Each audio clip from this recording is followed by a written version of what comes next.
Party people in the place to be. Live from 58 Dream Street. We're Jameson with Games.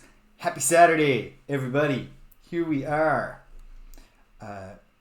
Occurs to me, I did not check if the microphone was doing the thing before launching here. It's not. Okay, excellent. You can hear me loud and clear. I'm wearing these and I'm not sure why. I don't need the, audible from the headphones is enough for me for just a PC soundtrack.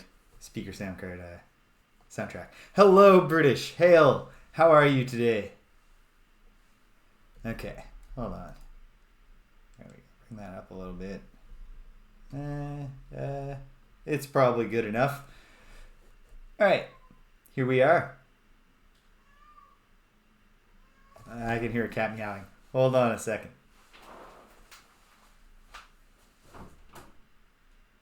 Yeah, bro. You want to come in here?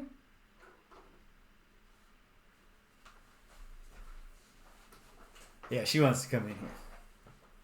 That's fair. Hey, sweetheart. You want to look around?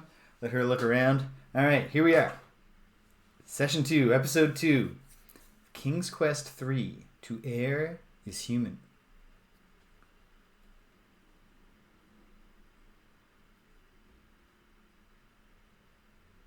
Hello,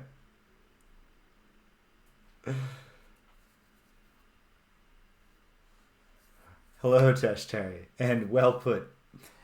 Okay, yes. King's Quest 3, To Heir is Human. I only played a wee little bit in Session 1 because... hey, Cedric! Welcome. Because I tacked it on at the end because I beat King's Quest 2 Romancing the Throne faster than I thought I would. Had a little extra time. I want to get that door behind me shut. So I'm waiting to see if Abra's going to settle down in here or if she's going to excuse herself. Extremely bright white light in here today. It is a cloudy but only marginally cloudy day. Oh, I know that feeling when you're on vacation. It's long. You have like weeks of vacation, but now every time a week ends, you're cognizant of the fact that vacation is half over, 20% over. It's slipping away. Got to do your best, I think. I mean, anyone's mileage may vary, but I try to do my best to just not think about it like that. So that you're not spending the whole vacation being like, oh man, instead of enjoying the vacation, just lamenting how it's not going to be going on forever. You know who I bet could use a vacation? It's young Gwydion. Let's fire this game up. For those who aren't hip to the story thus far, King's Quest 1, Sir Graham of Daventry performed some tasks for the king. And in performing those tasks, he earned heirship to the throne and became King Graham of Daventry. In King's Quest 2, Romancing the Throne, after a year on the throne, our hero started feeling like, maybe I should settle down, get a wife. And in fact, the former king's ghost appeared to him in a dream and said, yeah, you definitely ought to get married. Come on, dude. You can't be living the bachelor life forever. So, King Graham set out on a quest because none of the girls in Daventry were good enough for him. But his magic mirror showed him a maiden in a tower. He is very contemptuous of the task of summoning the credits because it's low-level magic. Yeah, so at the end, King Graham married Queen Valenice. And then we pick up the story. No, we don't. What? What's going on? We got this young man, Gwydion. If you can read this text as it blazes by, you will get the gist. He's a slave. That's not good. He is the slave, specifically, of a real bad guy named Manannan, this wizard here. Real mean-looking dude he's got a whole system set up here. He kidnaps a baby, enslaves it, and then as the young man grows up, if he shows any independence, boom, zaps him to ash. Or if the young man turns 18, a proxy for the showing of independence, boom, ash. Not good. Young Gwydion is 17. So you pick up, and you are young Gwydion. David, welcome. You pick up as young Gwydion, not King Cram, in a place called Ludor, not Daventry. And this was apparently the subject of some consternation in contemporaneous reviews. Why are we ignoring the story of the first two games? Well, I'm going to withhold judgment. Maybe some connection will become clear. I don't know. So my most recent save is this mountain climber one because Manannan has gone to run an errand, which gave me time to explore. I explored the house some, and then I thought, all right, let's go, Gwydion. Let's go down the mountain to the valley, see if we can meet some folks. But I'm going to start from the save before I did that. And the reason I'm going to do that, let me just confirm here. 33-minute playtime, 35-minute. Good. This is from right before I did it. The reason I'm doing this is because one of the items I found while looting, searching Manannan's house while he's gone was a magic map. Now, I have the map in my possession now. See, and when I look at it, it kind of strongly implies, and when I say strongly implies, tells me right to my face that this is a fast travel map. And so the thought occurred to me in the intervening period between last week and this week that perhaps young Gwydion needs to have the map on him to have it fill in as he explores down the mountainside. If that's going to turn out to be the case, it'd be silly to not have the map with me when I go down. So we've got it. We're not going to be teleporting anywhere just yet. But someday we shall. Or even if you use the put away the map option, you get, and so it shall be, as though you had cast some sort of spell. So I will we're going to maintain this back home save. You know what, before I go, I'm going to poke around in old Manannan's bedroom a little bit, because, well, if I look at the closet from over here, there may be something metallic on top of it. Also, there's a locked safe in Manannan's office. Probably there's a connection there, but I don't know if I can get it currently. It seems pretty clear that the core quest loop here is going to have to do with casting spells, because I can find in Manannan's secret laboratory his spell book, which actually the contents of are printed in the manual, because I think this is copy protection. In addition to gameplay. But there's a bunch of different spells that all require a bunch of ingredients, and I think that much of the quest is going to be finding the ingredients, hiding them, because if Manannan catches you with anything that could be a spell reagent, boom, ash. And then hopefully casting those spells cleverly in a way that eventually breaks us free of Manannan's reign. We can find out what young Gwydion's life is like if he chooses it for himself, right?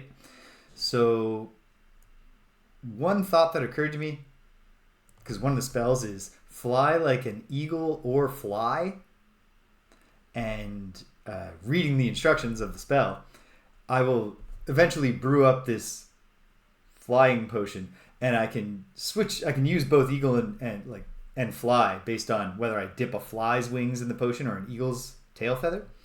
And I was thinking, what if as a fly I can fly up on the closet, push the thing off? But what if I can actually just get it? I don't know that I tried the simplest approach. Take metallic object. No.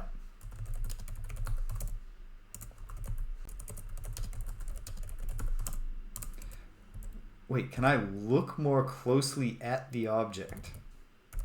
Hold on. If I look at the closet, something metallic on its top.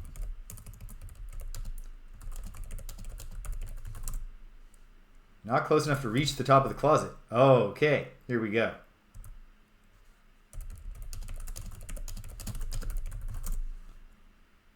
Still not close enough. What if I'm right here? No. What if I'm... Haha! Okay.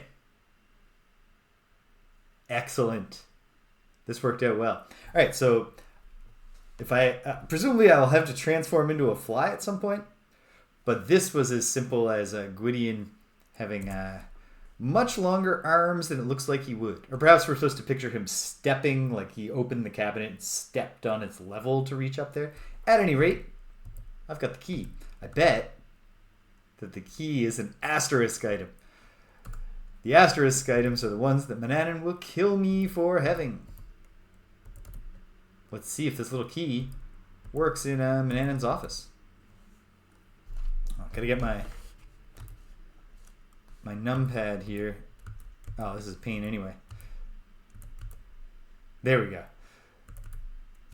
Diagonal movement doesn't make it easy to get downstairs, but it makes it a little bit easier. But yeah, this cabinet here is locked.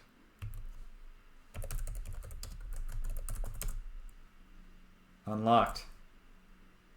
Inside you find the magic wand. Take it with you, knowing it can mean death if he finds it missing. Okay, hold on.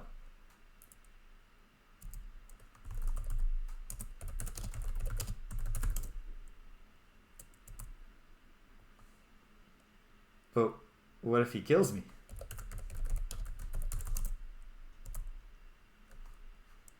Okay, good. I am going to leave it there for now. Because I'm not ready to cast... Am I ready to cast any spells? Hold on. Hold on. I think I might actually have everything now that I need for the flying spell. At least fly like a fly. One tail feather from any eagle. Well, no, I don't have that, but that's only needed for the eagle part. One pair of fly wings, we've got that. Pinch of saffron, we got that. Rose petal essence, we have that.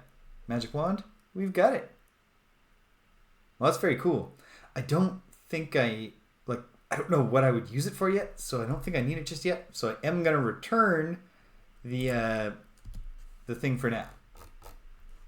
But that's good to know. We're cooking. If I find some cause where I think, boy, if I could fly like a fly, I'd be laughing here. Well, that'll be a cause to take advantage of. I actually also need cat fur. I don't know if I can just attack the cat or not. Perhaps I'll save first, just in case there's a getting your eyes scratched out death.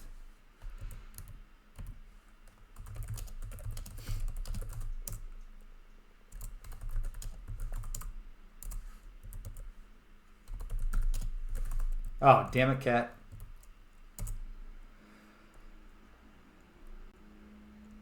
I got the cat. It's struggling. Manage to pluck some fur before he viciously scratches, leaps from your arms. A grim satisfaction, you survey your wounds. Stupid cat, you scoffed, whether you know it or not. You just helped me. The detestable cat leaps from your arms, snarling and screeching. Can we cut the cat a little slack, given that,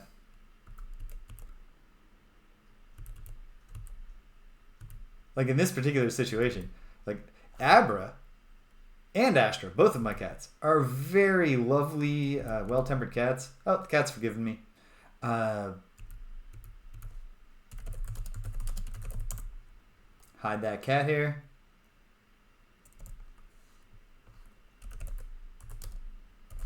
And hide the key. Yeah.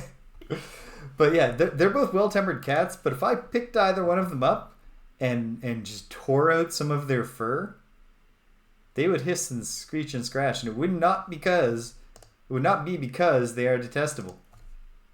Okay. I'm keeping track over here of the items I put under the bed. So, key and cat hair. You really think that we should be able to acquire the cat hair thing just by reaching under the bed to get some cat hair? I guess maybe Gwydion is just too good at what he does.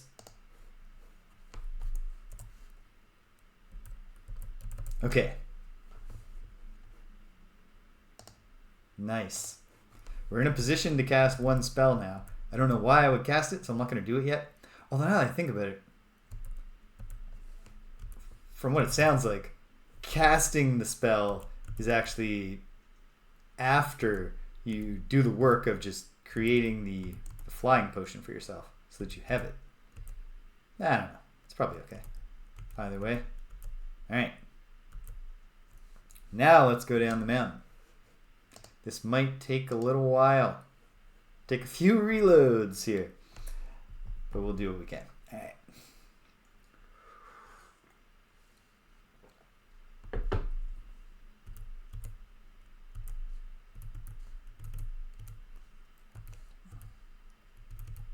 So far,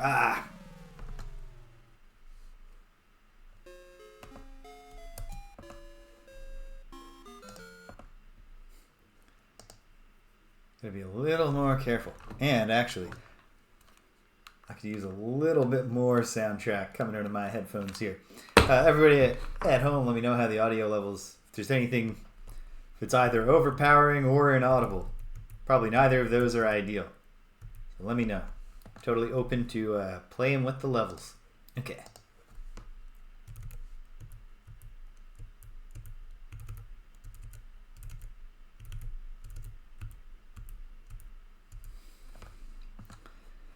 Making progress. I mean, I've already done this once.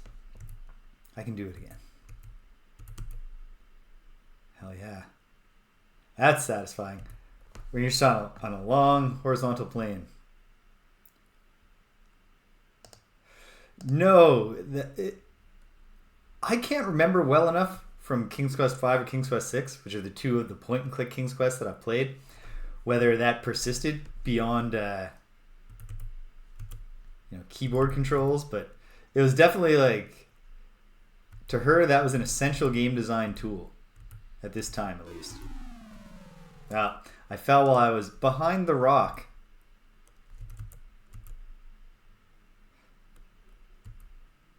But yeah, you can see the divergent game philosophies of the luminaries of LucasArts versus Roberta Williams, because the LucasArts philosophy was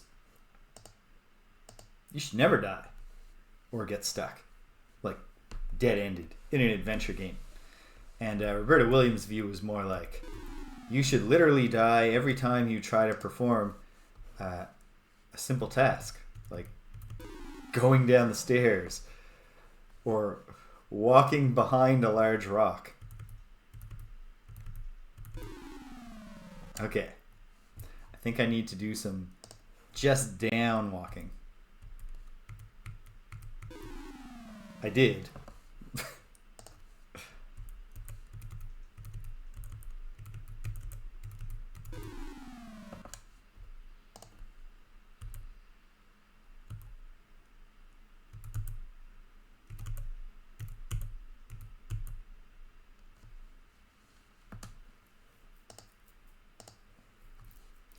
It's a real like suffering builds character kind of philosophy for game design. Roberta Williams, the forerunner of From Software.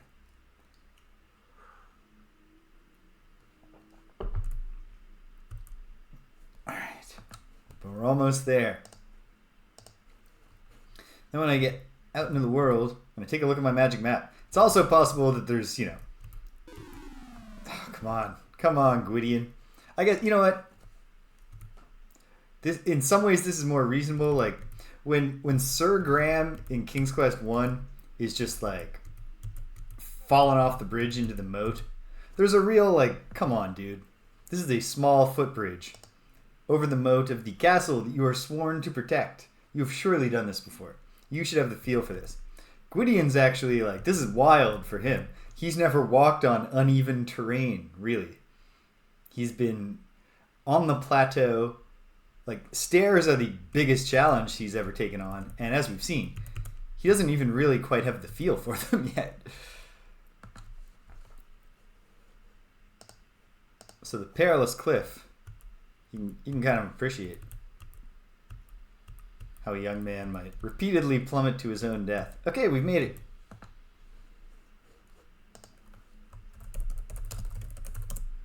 Here we go. Okay, so I did explore a little bit last time. For example, I discovered that Goldilocks, even though we are in a much darker, more serious story here, and actually like much more of a story period. Oh, come on.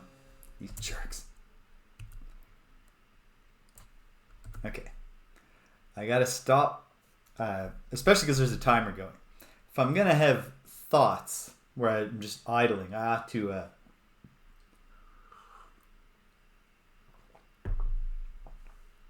call time out. Alright. Now, what was I saying? I don't know.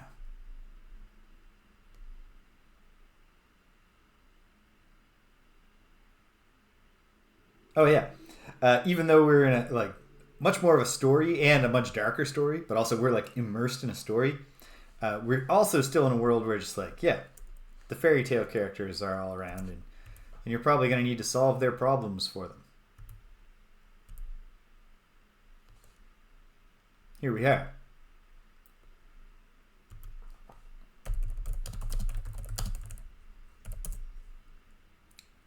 All right. Yep. It's what I had hoped it would be. The faded ink is brightened, but only the places where I've been. Well, hey, that worked out. Actually, we can work with this. Okay. This is nice. Like it's aesthetically pleasing, this little map. It's very simple, but it's nice to look at. Okay, while I'm looking at it, however, time is marching on. A little disappointed to see that it doesn't look like the... No reply. Knock again, louder. No response. Perhaps no one is home? I don't know. Can I look in the window? Oh, wait a minute. Now that I think about it, if I think back to the story of Goldilocks and the Three Bears, them not being home is like an essential part of the story.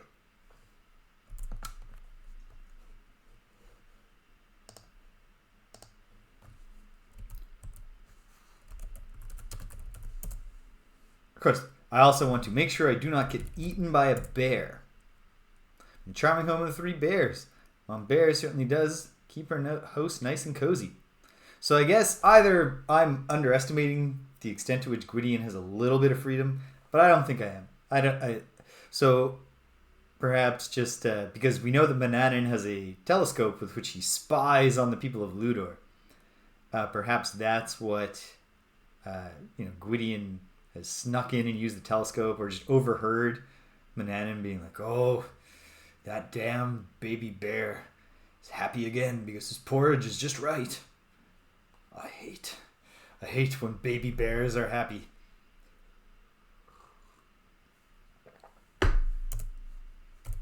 Okay. Chairs are arranged comfortably. Yep. Okay.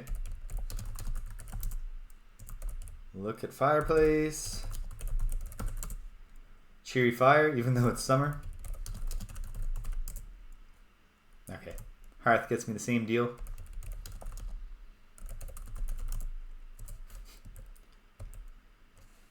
Doesn't know what a painting is, because Manannan has no use for art. Actually, he might have some art on his walls. I'll have to take a look next time I'm there. 3 beds. A chest of drawers. Well, I suppose we might as well rob them.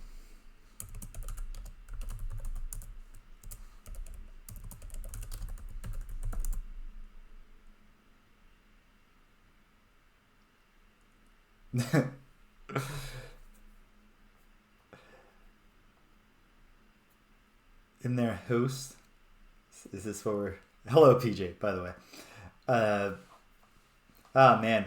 I've been... I'm trying to... I have some back catalog videos from before I had the YouTube page set up that I've been trying to get ready to finally put out, so I don't have a... Put out? I don't know. So I don't have a back catalog anymore. And so I'm watching some of these, and like... And now I'm listening for my diphthong pronunciation. And... It's all over the place, which makes sense, because I've never been great at speaking, at least at the part of speaking that involves saying the words right. And then at one point, I just said like a boot, like a cartoon Ontarian, like I was Bob and Doug or something. And I was like, oh man, oh dude, come on, you're from the East Coast. All right, a silver thimble. Well, we need a thimble. I don't know that I want to steal from the three bears actually though. So I'm gonna mental note that there's a thimble in there because the thimble is, I've typed all the recipes for spells. The spell of understanding the language of creatures requires a thimble full of dew. So we get that thimble, we scoop some dew. It's awesome. So, I mean, maybe I will just have to steal it from them. But if I can do a favor for the three bears, then they'll give me their thimble. That feels better. Maybe it'd be worth more points. Who knows? All right. A cliff, the village in the distance. Very nice. What's down here? The spider cave. Very scary. Not going in there just yet. And I certainly won't be trying the impassable mountain to the south. So does the map... Okay. The map actually has some... Does it have pages? Can I like flip back or am I... No. Okay. But hey, this is nice. Oh, we've got a north-south wraparound. The impassable mountain is the mountain that I live on. Cool. All right. Well, I guess we might as well... Oh, hey, it is the three bears. What's this? Three clothed bears? You hear Papa Bear exclaim, "What a beautiful day for a stroll through the forest."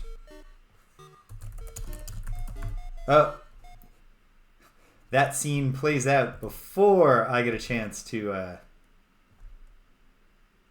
Alright, well...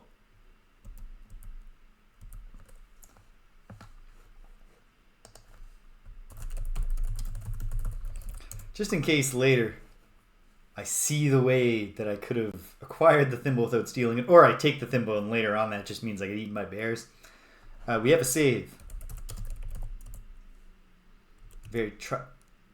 What? Continuity error.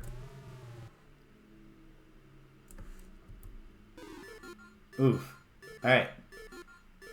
Well, that's kind of funny. Will he answer the door if I knock to tell me to scram? Yes. Alright. Alright, so now I think that probably I'm actually just supposed to steal from their house. And that this is one of those things where I can keep on returning. And sometimes they're not home and sometimes they are. You'd think it would be connected to whether I just saw them leave, but I guess not. Oh wait, look at the garden. Does the garden have anything I need? Lovely flowers. Do I need flowers for any of these spells? Doesn't look like it, actually.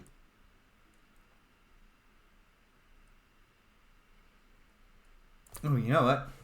You know, it would be a good thing for me to do for myself here. I'm going to go through and I'm going to italicize the ingredients I know I have found. Okay. Tuft of fur. No, I specifically needed a small ball of cat hair for a thing. Okay, good. Good. Yeah, they went off that way. And then Papa Bear ran south until he came back through the north. Slipped in through the back door. Wham. Just so he could punch a stranger in the face. Alright. See no reason why I would want to pick the flowers. Alright. We'll come back. Ooh. Alright. It's forest. Sands of a great desert off to the west. Maybe she would, but I do not think the Papa Bear would appreciate me giving those to her.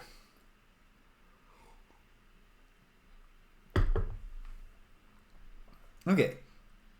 Well, I can see at least 2 reasons that we're going to need to spend some time in the desert. Actually, I'm not certain that I'll need to go. Oh, hey, it's Abra. Opening the door all on her own. Hey, sweetie. What's up? You just came to look at me? Yeah, I agree. Alright. So,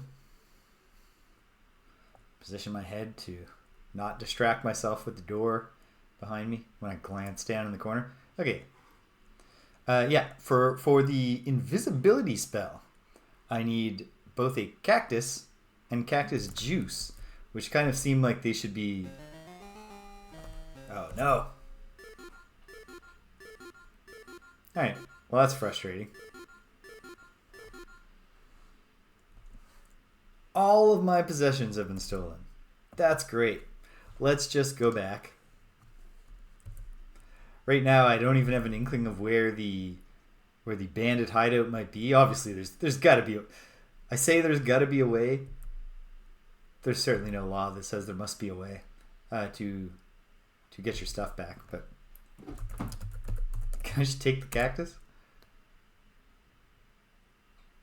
Too prickly to be touched. Need a way to protect my hands from the thorns. Mental note. Gardener's gloves or something. Oh, can I go into the vast desert? Yes. Most hideous looking being has made its appearance. It's Medusa. Oh dear. Your eyes fall upon a face so hideous, so gruesome, that the horror of it is beyond description. People who look upon the face of Medusa, with her hair of writhing live snakes, turn instantly to stone. Suddenly, your body feels cold and stiffens, hard as a rock. You make a nice statue, Gwydion.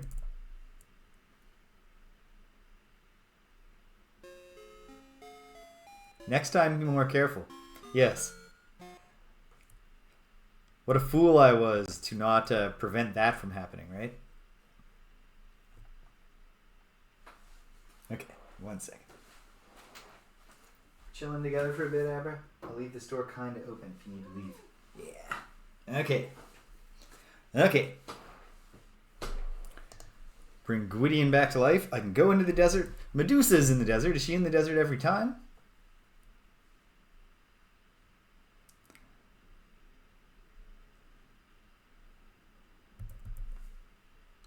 Welcome. I mean, in fairness, there's you could also say, you know, what was I going to say? You could also say that, no, I had the kernel of a joke and it's gone. I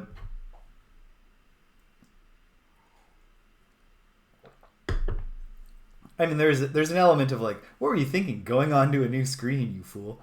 You really thought you could do that and not get killed the first time? Well, I couldn't take the thimble, so I don't actually need this thimble reversion yet.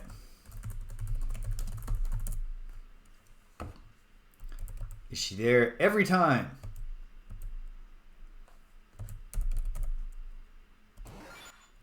Seems like it. Okay. Well, obviously I need some sort of scheme. What do I see? I see a fine oak. What a fine oak, I think. And of course there's the desert. Trees grow sparse. As it happens,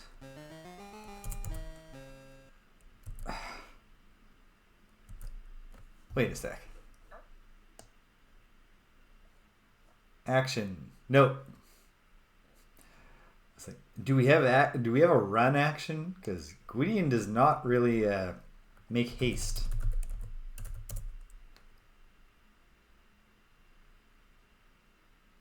Okay, so dried acorns are part of the deep sleep spell, but all of these are newly fallen.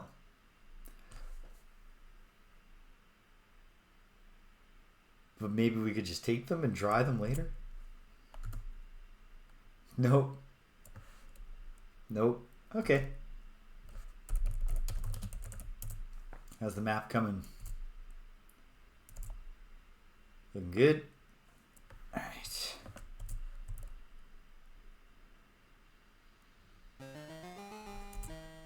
Lousy rogues. Oh, perhaps, because I can see squirrels, right? Perhaps there's a gimmick here where I'm going to need to find a squirrel's stash. Acorns that have been down for a while. Okay, let's try to go in the desert.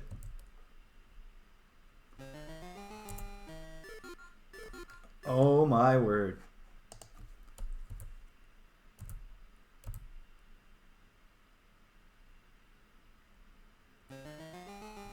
It's not going to work, rogues.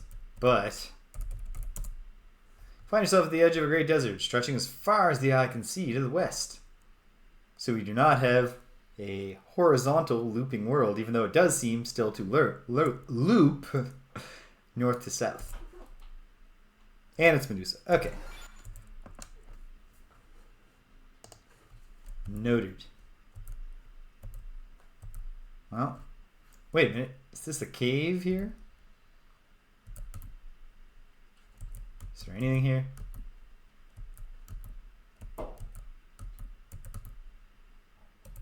Guess not.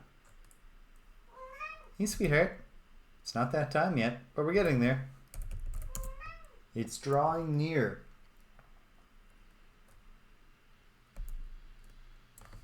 Okay. Another place. How am I doing? Looks like the real points of interest now are to the east. Hopefully we can find the village. Maybe some villagers will be sympathetic to Gwydion's plight, you know, willing to do him a solid. Are these squirrels up to any? Oh! Oh! Wow. Okay, great. Thanks, Mr. Eagle. Got the tail feather of an eagle now. I've got everything I need for both forms of the spell of flight. That's exciting. Okay, and then what else do? Oh, so I should go and italicize that. Okay, all right, we're cooking. One spell down. I can put all that together. I don't yet have a clear sense of why.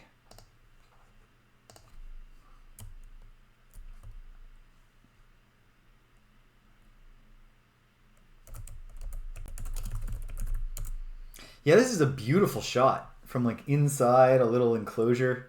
So obviously, or not obviously perhaps, but seems to me there's two squirrels there. They're chittering to each other. To do the spell of talking to understanding the language of animals, I do not need the acorns. I will need a small feather, a tuft of fur, dried reptile skin, powdered fish bone, and a thimble of dew. I have a lead on a thimble, and dew just happens to collect everywhere on the grass in the morning. And I bet if I could understand the language of those squirrels, I could figure out where they are stashing the dried acorns. Awesome. Okay.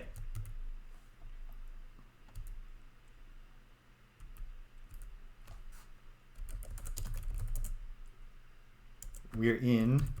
Their porridge is out though. That's fine.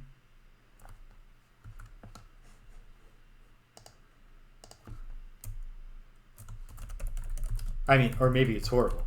Because maybe they're all up sleeping. Why would they make their porridge, put it on the thing, and then sleep? I don't know. But if I can get in, steal that thimble, get out, then I'll have a thimble. Alright. Watching my score. I scored 8 points for that. Close the drawer. Also, we'll find out if it's even possible to escape with the thimble, or if they're just going to be scripted to arrive. Nope. I've stolen the thimble. All right. for now, I will go... Actually, no. I'm not going to italicize Thimble of Dew yet. I've got a thimble. Doesn't have any dew in it.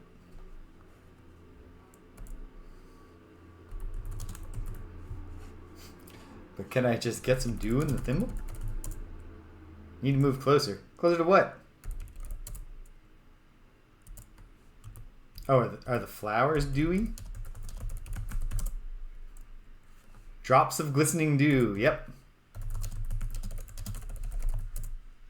Holding the silver thimble beneath a dew-filled flower, you gently tip the flower so its dew runs into the thimble. You move from flower to flower, repeating the process until your thimble is brimming with dew. Gwydion must have incredible balance because he's just going to carry this around with him. Or maybe actually, I walk to the next screen, it's like, oh no, you spilled your thimble of dew. And there's actually a puzzle. Who knows?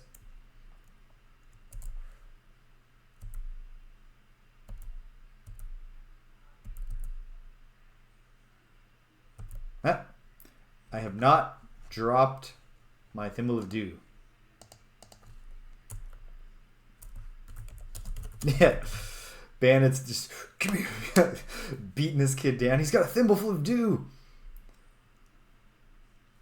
Then they have to go back to base and do the stabbing between your fingers game to decide who gets to drink the thimble of dew.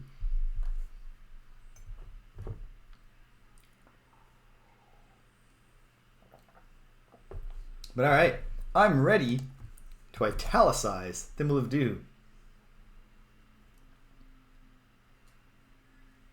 That will be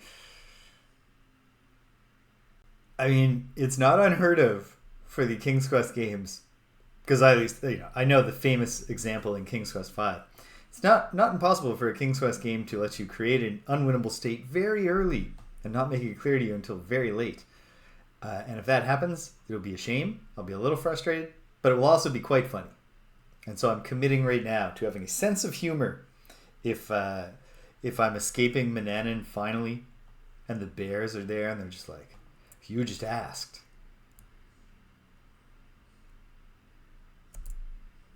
That's what gives it away. They don't use the thimble all that much, but when they get home, Baby Bear's like, where's all the dew on our flowers? Okay, can we get to the village? One nice thing. Oh, come on. I hate these guys. Escape the screen though. Ooh, we're in town. You have entered a quaint seaside town. Seaside. Fish. I need fish bone so I can grind it up. I need fish oil. I need ocean water. I have an empty cup. I didn't write exactly the wording. Let me look here.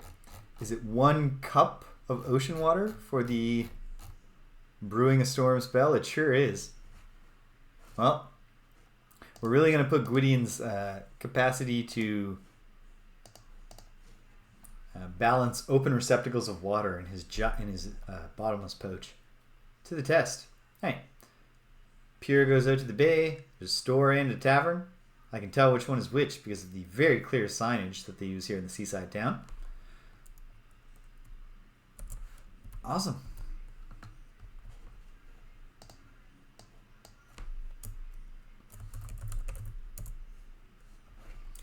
I don't really know how long I have for this exploration. Perhaps I should try, and I will, in a moment. Yeah, oh sorry. Look at pile. Look at dirt. Gert. Sorry. Look at dirt. Look at ashes. I don't know. Kind of look at the anchor. The old rusted anchor is much too heavy to move. Yeah, that's fair. Let's go in the store. Good day to you, young man, greets the storekeeper. What can I do for you? Well, hold on. Let me look around your store. It's full of general merchandise and supplies to meet the needs of the village. And a friendly storekeeper bustles busily behind the counter. Is that a sleeping dog? The dog lying on the floor is obviously a mutt. The name Kenny is embossed on his leather collar. Do I need leather?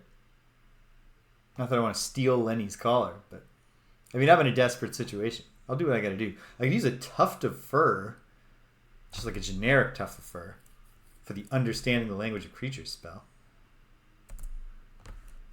Let's see. Can I pet Kenny? Maybe just get the fur.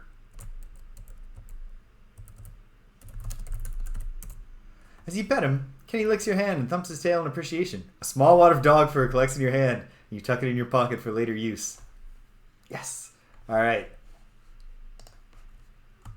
So I still need a small feather, dried reptile skin, and powdered fish bone.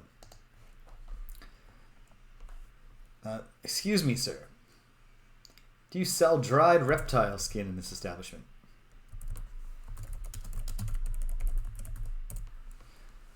Feel free to browse, sir. Can I browse? Look at shelves. I've got some dusting to do, the shopkeeper says, turning around. Just let me know when you need something.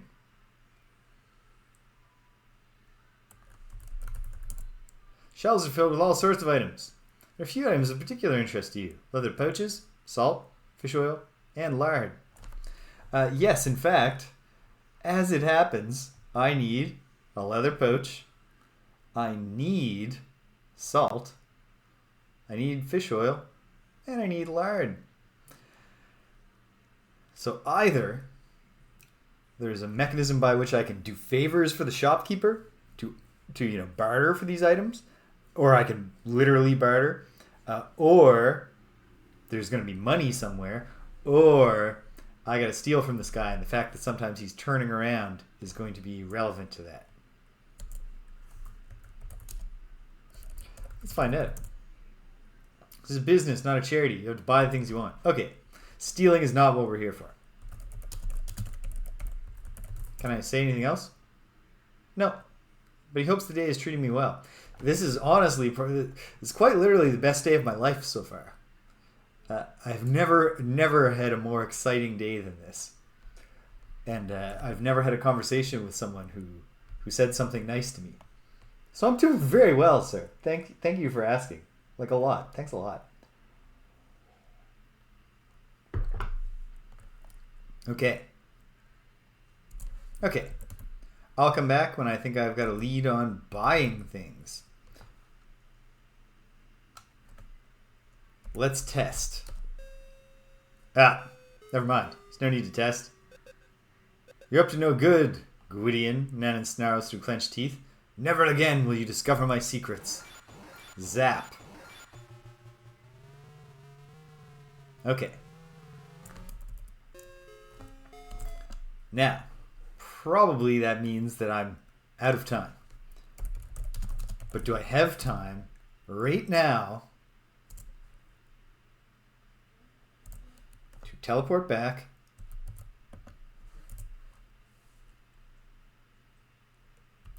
What? He said, and so it shall be. Oh, because I pressed the wrong button.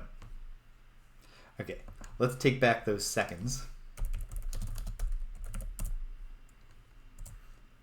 F6 to teleport. Oh, come on. Are you kidding me?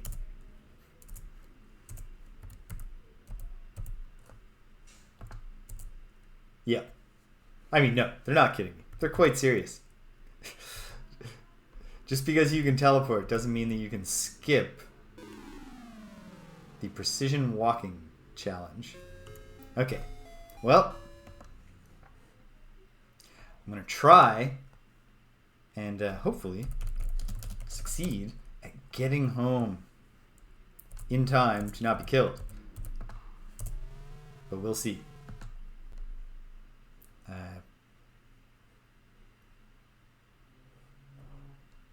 Here we go. Mountain climber. All right.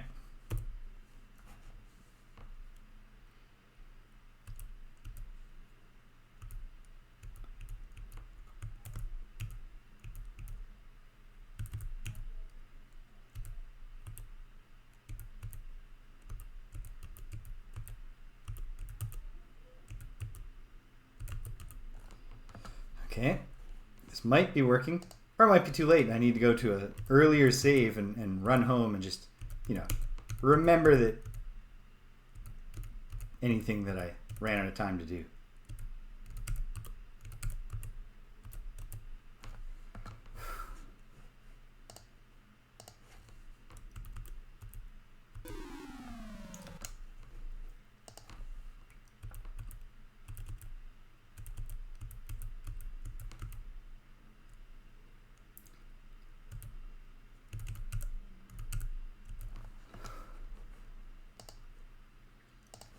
Feels quite plausible that 30 minutes is the cutoff time.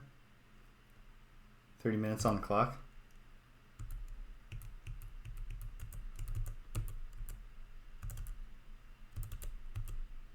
I should have actually looked at what time it was when Manannan appeared and killed me. Well, I'm home. Run, Gwydion.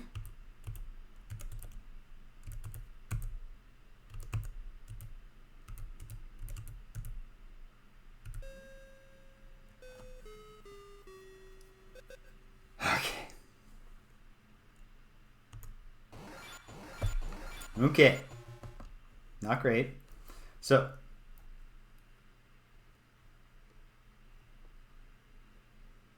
back to when I got the thimble.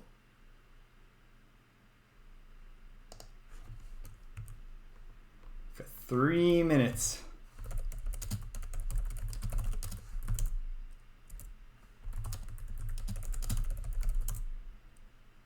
Oh, I didn't. Oops. Right, of course. The whole point of the thimble reversion save. Do I dare? I think I have time. Maybe. To get the thimble. Now.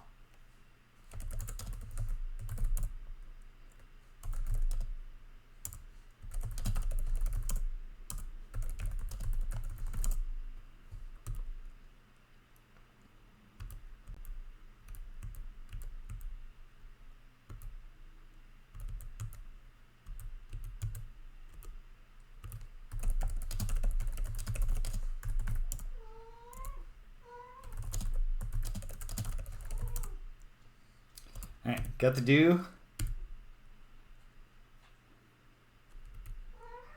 Run, kid. You got 2 minutes. You, Abra, have like 5 minutes at least.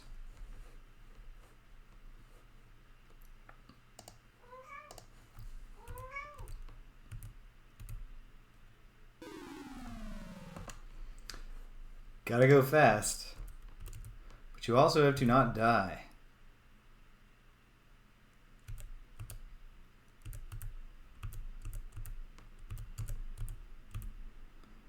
There we go. Many, many, many years of playing lots of Mario. Paying off for my King's Quest.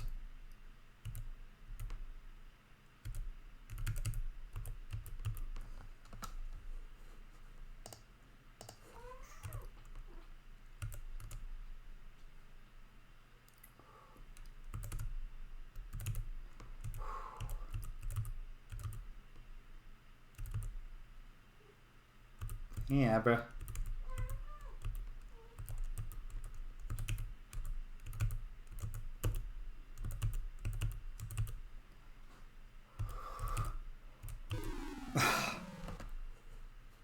Well, that was going well. Whoops.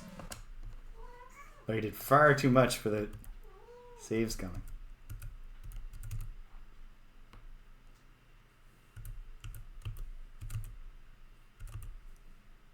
Actually, no, I didn't. Barely did anything.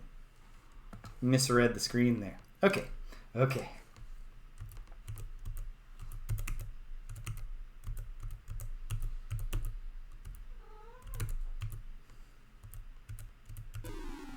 Damn it, Gwydion.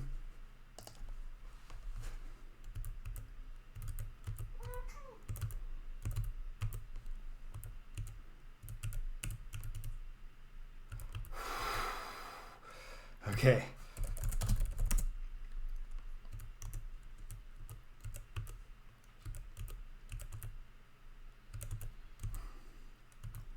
If I run out of time because I forget to delete that plus, backspacing now.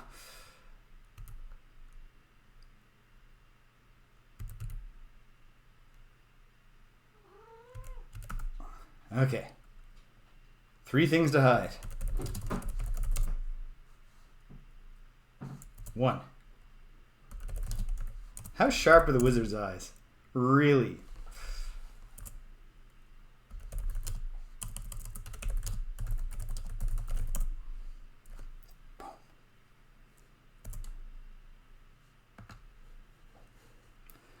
Okay.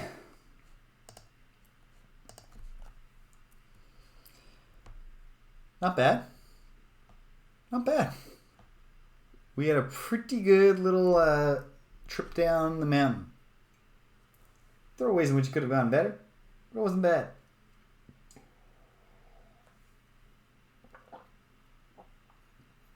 I really need a plan to... we're going to need to do something to get around Medusa. Hold on. I've now got my map, eagle feather, and my thimble of dew under the bed. I guess this pile gets bigger. Oh, wait. I also have a small feather because I got a chicken feather. So for the understanding the language of creatures spell, all I need is dried reptile skin and powdered fishbone. At the very least, powdered fishbone seems like something I might be able to get from town. Yeah, that's the... There's no time to type, but that would, like, my instinct would be like, is this some kind of Pegasus callback? Do I just need to, like, you know, treat her like a horse? I don't know. It could, like, there's an invisibility spell, but it feels like that should be for something more important. And, like, being invisible doesn't stop you from looking at Medusa. It just means, like, now you're a really crummy statue. No one can see you. They just bang into you when they're in the desert. Then they're angry. And they don't know why.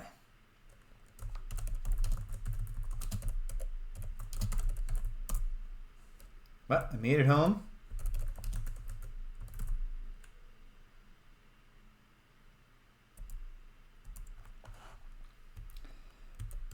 That's a really good question. It's possible, like, we don't have a clear... It does seem like Gwydion's job is mostly, like, menial tasks. But maybe he also has other responsibilities? Or maybe it's just, like, even though this is the first time Manannan's gone on an errand, and he's like, I better actually, like, you know, figure out a way to escape this, because this sucks.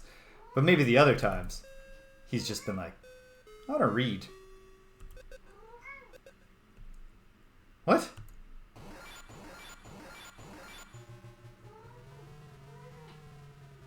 What did I forget to do? Oh, I bet I know. And I might be able to, I might have time to fix it. It's the key not being in his bedroom, right? I hope.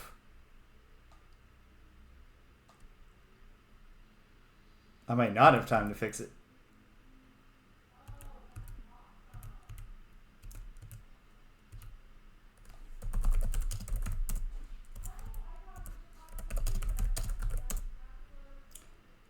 Okay, nope, that's not the answer. Or...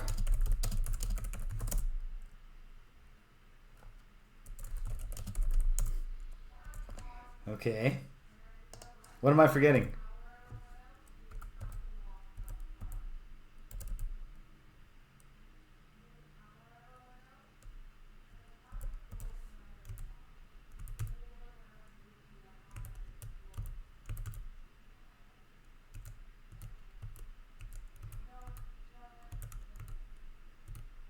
Did I do something wrong in here? No, I don't think.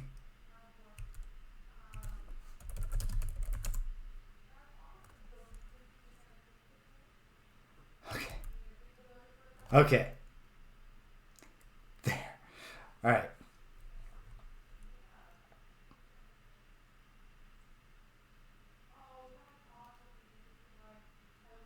But does he ever, like, does he have his slaves do that kind of stuff? Like, is Gwydion actually like supposed to know about the wizard's lair? I don't know. Hey, Manannan.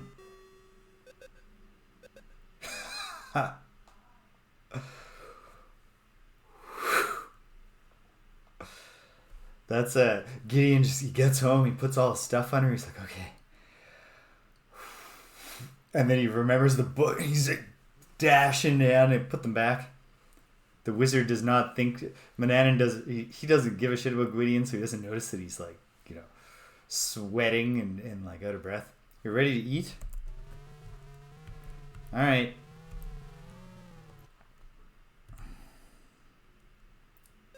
Manannan is impatiently waiting for his food. His stomach rumbles as he drums his gnarled fingers on the table. You better feed him quickly, or dire consequences may result. Give Manannan mutton. You place the food on the dining table before the hungry wizard. Ravenously, he devours every bit of it. I guess they don't have a create food spell in the King's Quest universe. Alright, enjoy that mutton. Oh, I have to stand here while he eats.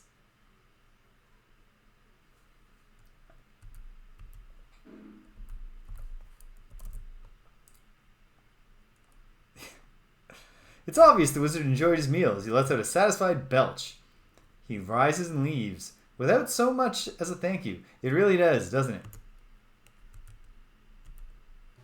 Alright. Well, geez. See you later, jerk. Is there any other... Okay. So, there's a clear limiting factor on the quest here beyond just time, which is that if he's going to keep asking me to feed him, I only have 2 more food items. So, I need a plan. I mean, I think the plan is probably... Well, there's 2 of the spells that seem like they could get the job done here. If I had the deep sleep spell, put him to sleep, that'd be good. Or the cat transformation spell, turn him into a cat. Either of those seem like they could get the job done. Actually, I should look at the spell descriptions, like the details. Transforming someone into a cat involves making a cookie that, when eaten, will turn the victim into a cat forever. That sounds promising. What about the deep sleep one?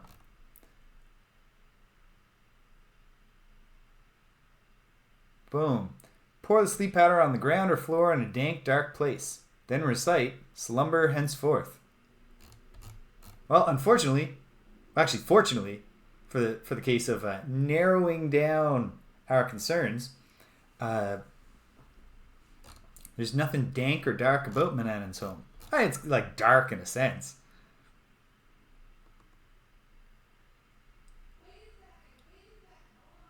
That's a great theory, PJ. Perhaps, hold on. As long as I'm looking at spell descriptions, understanding the language of creatures. You can't speak to them, but you can listen to them by sticking the dough of the spell in your ears. So I wonder if, I definitely got to listen to the squirrels. That feels pretty clear. Got to listen to the squirrels, find out where they hide their dried acorns. But I wonder if I can also listen to the cat, get its backstory, because that seems pretty plausible. If Manannan has a spell that is transform a person into a cat forever, and if that's the case, I mean, to begin with, a territorial, grouchy cat is not going to like a new cat also being there. Oh, Danielle is giving me lunch. I'm off the hook. So I should close this door.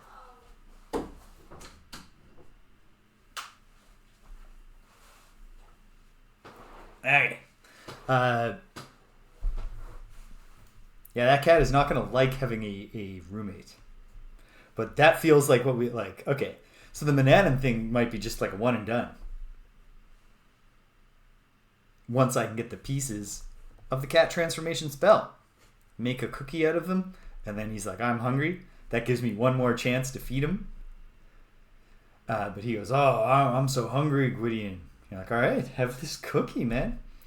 While I get to work on like a real, don't spoil your dinner, but here, have this cookie. He's like, doesn't even say thank you. Boom, he's a cat.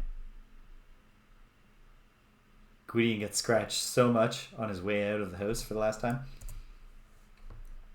Right, that feels right. So, for the cat transformation, I still need mandrake root powder and fish oil. Fish oil I can buy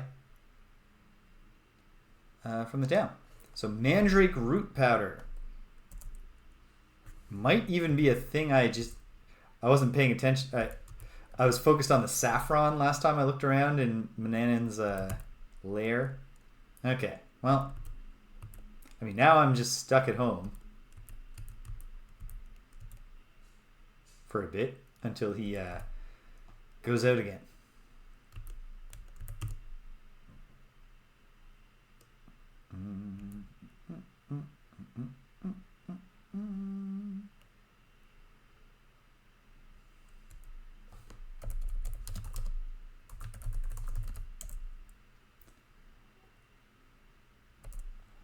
Right, so this is Manannan's art situation. Just this one tapestry that Gwydion just stares at. He's like, ah yes, colored bars. Who chose this palette? Blue, then red, then violet. What does it mean? He's had a lot of time to think about. Gwydion, are you staring at that tapestry again? Get down here, I want my supper. I think I already did this. Right, yes.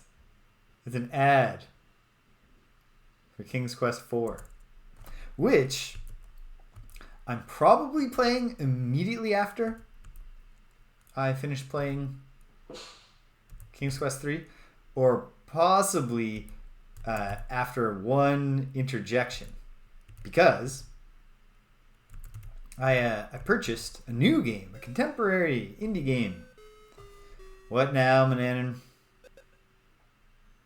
Oh, it's him again. Yeah.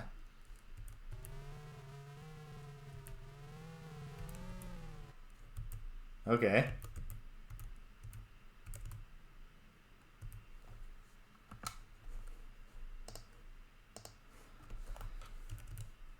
Was that him going out?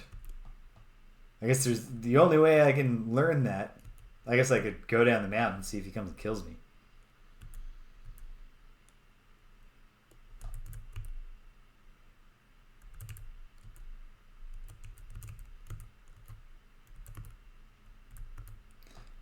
But also, I can just walk around and see if he pops in on me again. He didn't give me a chore. Here he comes. Hey, Manannan. You feel Manannan's cold gaze is quite unnerving. Really? Seems like he should probably have adjusted a bit by now to his cold gaze. He's still just coldly gazing at me. What do you want? Sir, I'm here to help. You gotta tell me what you need.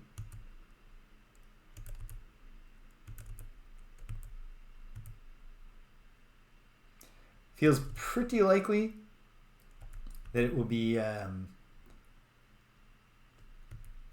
35 minutes when he goes out again.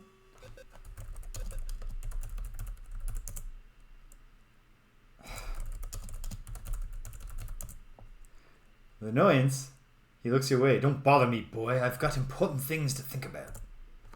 Well, then just like stop popping in and looking at me weird. You shouldn't have to do that to think.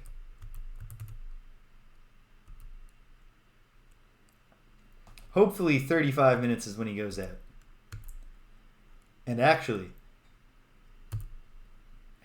this is a mental note, but also just everybody listen, and if my mental note fails later, remind me of it. What do you want, man?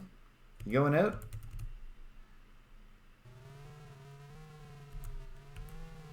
He's just keeping an eye on me.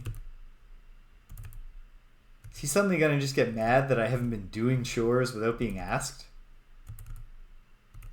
Maybe I should go sweep the kitchen.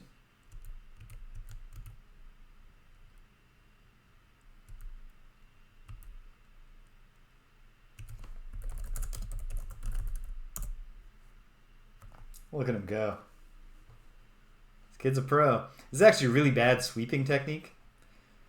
I was a hospital janitor for almost a decade in my youth, bygone days, and I can tell you this much: if you have a broom and you just go to random spots in the room and just really vigorously sweep, that's not going to. I'm going to bed, Gwydion. Do not disturb me. Have a nice deep sleep. You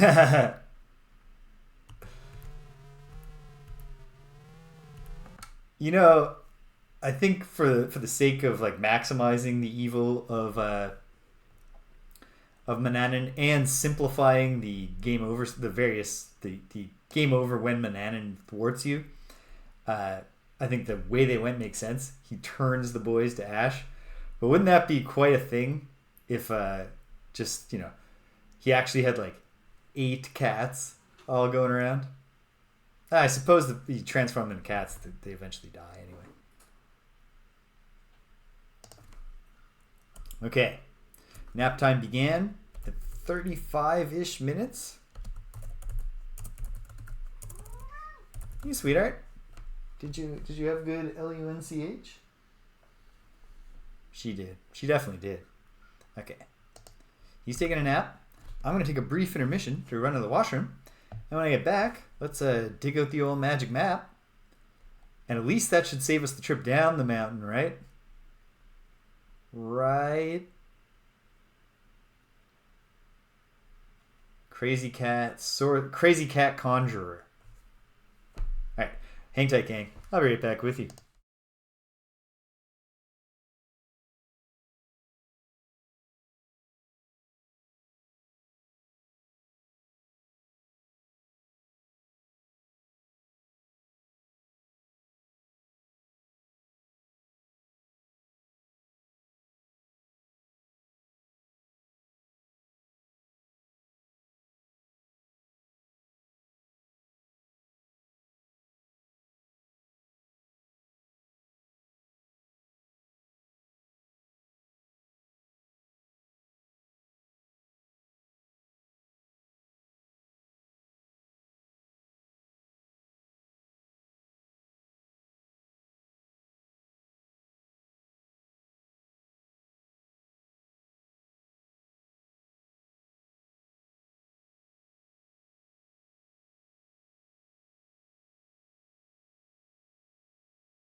Alright, back at it. Cat's asleep. Not my cats. They're, they just had lunch. They're all jazzed. But the metaphorical cat, the figurative cat, Manannan, is asleep. So we should get up to some stuff.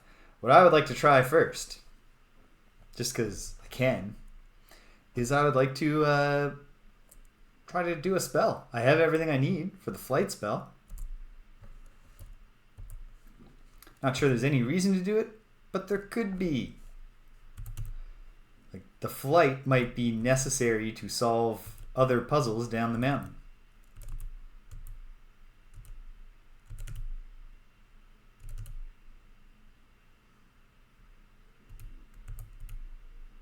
Only one way to learn.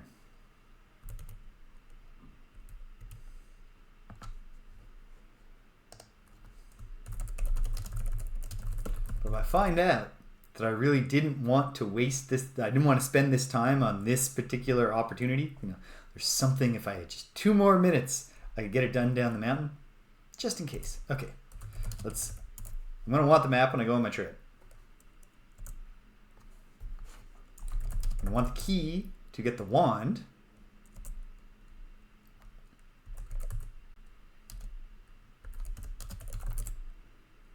I'm going to take the wings and the feather just in case I do want to cast a spell down there.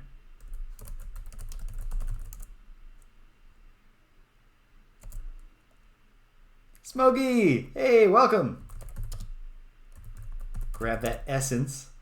About to try casting a spell for the first time in King's Quest 3 to Heir is Human. Got the essence, and then I just need the saffron. I'm mad about saffron.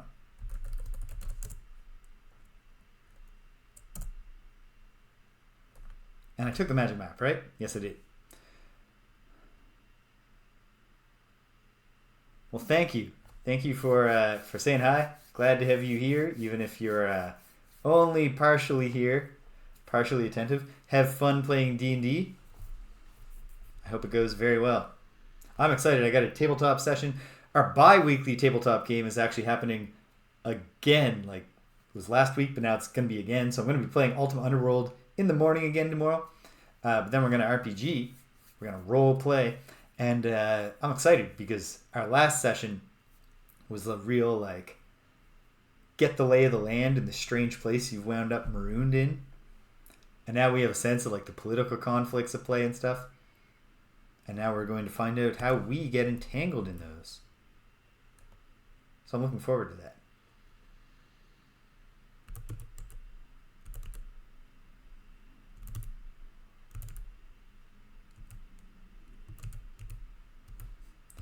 Might also turn out that while Manannan is sleeping is not a good time for this particular task.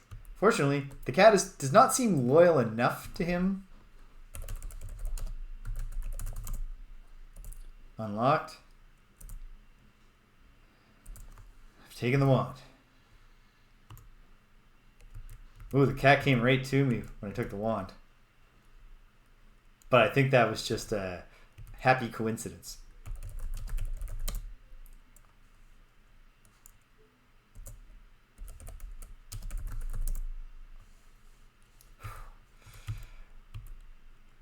This is so cool.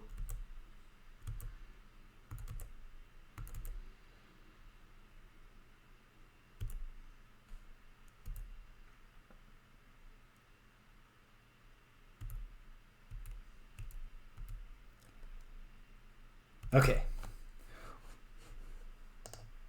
Read the spell's instructions. All right. Put a pinch of saffron in the essence. And then recite a verse and wave the magic wand. That's the whole thing. Okay. We can do this. In fact, I did not need to come down here for any reason. But you know what? While I'm here, let's look at these shelves again. Is there just mandrake powder? Nightshade juice, mandrake root powder, powdered fishbone, okay. Okay. A whole lot of the ingredients are not puzzles. They're just here. So, am I going to take them all right now? Let's see. Powdered fishbone leaves me almost at the understanding spell. Toadstool powder. I'm not even started on those spells yet. Mandrake root powder is part of cat transformation, along with fish oil. The only missing piece is fish oil, really. So I gotta get down there and I gotta figure out how to buy some fish oil. That's the goal for today. We could. I'm guessing that thwarting Manannan is just like, it's a major step in Gwydion's quest, but probably he needs to, also escape and like find a place where he belongs in the world. Figure out how does he fit into this King's Quest saga? However that connection might be made. Okay. Well, for now, no worries. Oh, whoops. Okay. Oh, you know what? If I'm not going to take them all right now, it would at least be responsible for me to go through put an asterisk next to all the ones that I can just take for free from this jerk who I hate.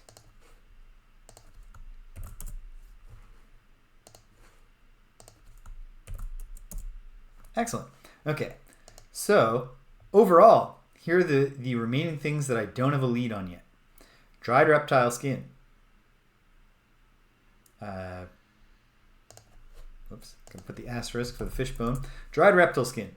Salt grains, but I know those are in the shop. Dried mistletoe, a smooth, strangely colored stone, 3 dried acorns, an empty pouch, the fish oil, which I know where I can buy it, ocean water, mud, an empty jar, a jar of lard, which I know where I can buy it, and then a cactus and a cactus juice. Seems pretty likely that reptile skin might also be found in the desert. You know, find a dead snake or something like that.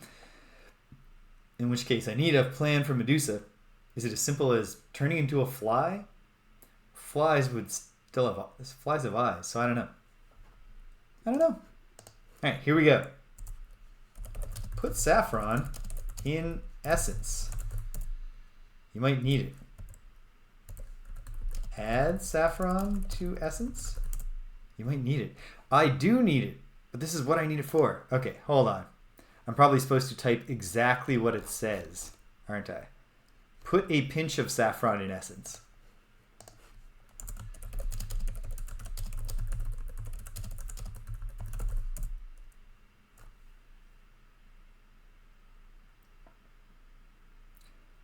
But this is what I need it for. And I'm holding these things, both? Yeah.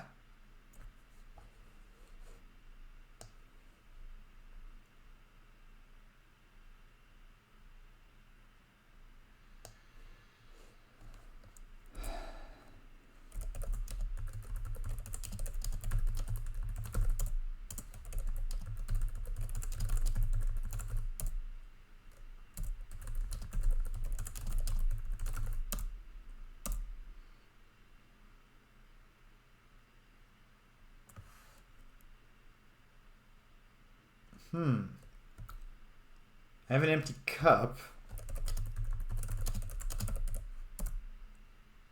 No. Because it's already in a jar.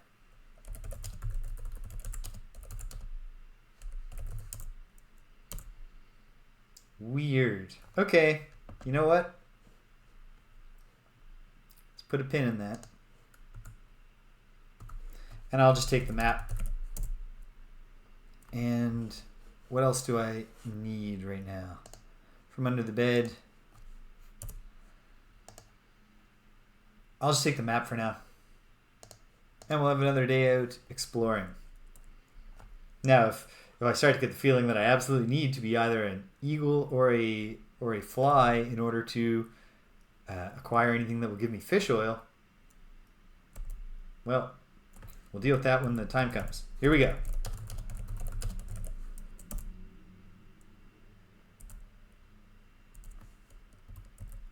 Well, if we teleport to here, we'll be right by the town. Right?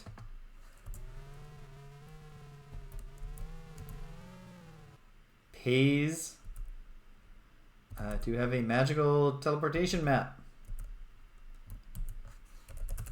At the very least, we should...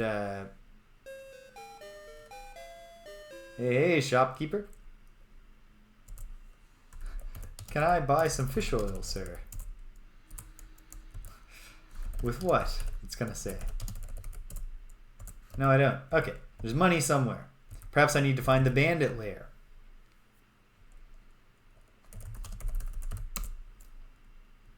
Thank you, Kenny. I've got the small tuft of fur again. Excellent.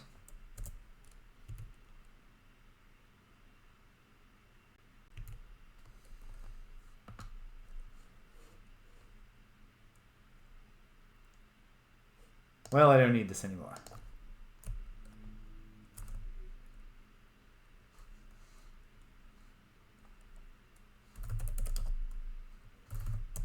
We're on our second trip. So that'll do as a save game name. A tavern. Maybe I can... Hey, those are the bandits. Bottles of rum and wine sit atop shelves behind the bar. Two surly looking characters are drinking ale at the table. Looking closer, you see they are the bandits from the forest. One of the surly looking characters yells to the barmaid, "Wench! Come on here with more ale!" There's the wench.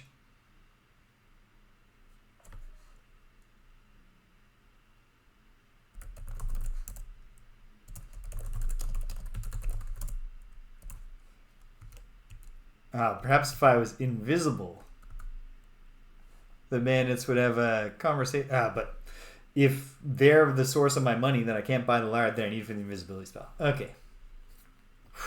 Complicated stuff. Excuse me, barmaid. "Keep your shirts on ya, you ornery buzzards," the barmaid yells. "I'll be there quick enough." Without taking her eyes off the two men, she says, "I'll be happy to take your order. Be quick about it, because those two are keeping me open." Well, could I have one empty jar or poach? Can I have a jar? No.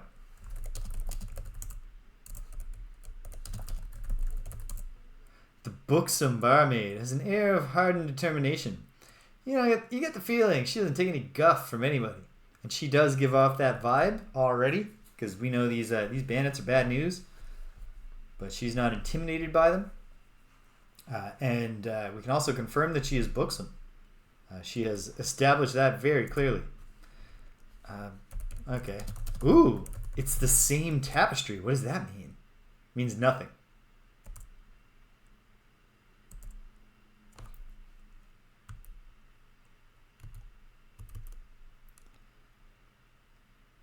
Okay. They're constantly ordering ale.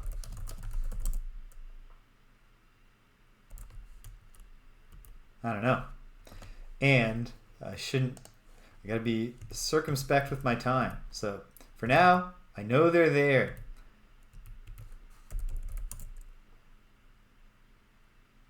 Sandy Beach goes north and south. So we can explore the beach. We can also go down the dock. I'll go down the dock, see what's down there. And then possibly load again if there's nothing that seems important. Every moment is precious.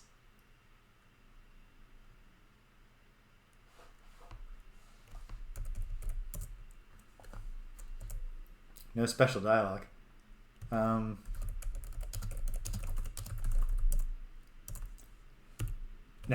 if I can fill the cup, it's probably from the ground level with the ocean, which we can work on.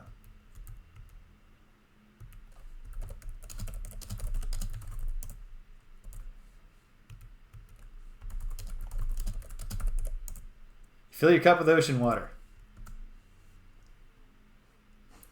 Heck yes. Okay.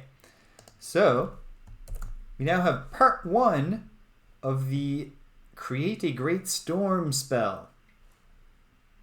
I don't know exactly what I'll need that for. The other ingredients are mud, which I don't have any mud, but mud seems very obtainable. And then toadstool powder, which we know we can take from Manannan, and an empty jar.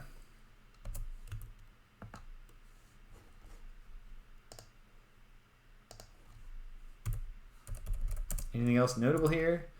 I don't know. Let's go down the beach. See if something turns up. Oh, wait. Is this all on the map? Sure is. Cool. Well, there's not much left to explore. And we can actually get started, looks like, because we've wrapped around. This is not a very big map, which really reinforces my thought that... Right, here's the spider cave. And what is the spider cave going to have that I need?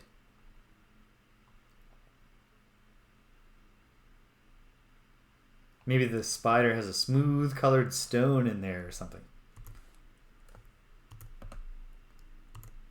Put the map away, so it shall be. Nice tree, but totally uninteresting. Don't think too much about that hole in the tree on Gwydion. Beautiful stream, stately trees. What's the stream like? It's clear water. Wet mud lines the banks. Thought of carrying around a handful of mud doesn't appeal to you. Fair.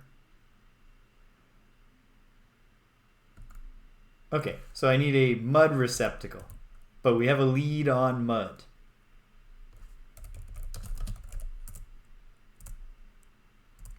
And our only non-forest square is to the east here. Oh, maybe the spider cave is not actually a giant spider cave. Sandy beach is bordered by grass. A stream cuts through the grass and sand to complete its journey to the sea. Lovely. But what if the spiderweb... Yeah, come on, Gwydion. Put face in mud. What's a face? Yeah, I guess Gwydion might actually not know what a face is. That might have never come up. Can I just get stuck here? Yep, there is a giant spider.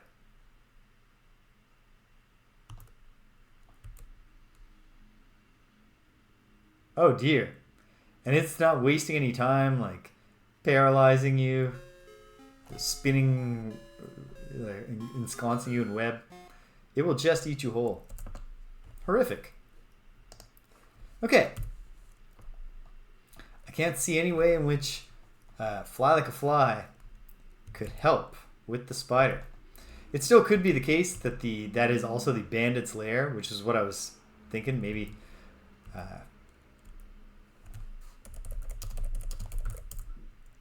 no reason to take a rock. No. Okay.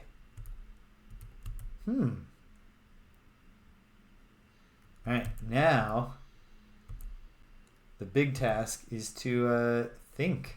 To come up with a plan.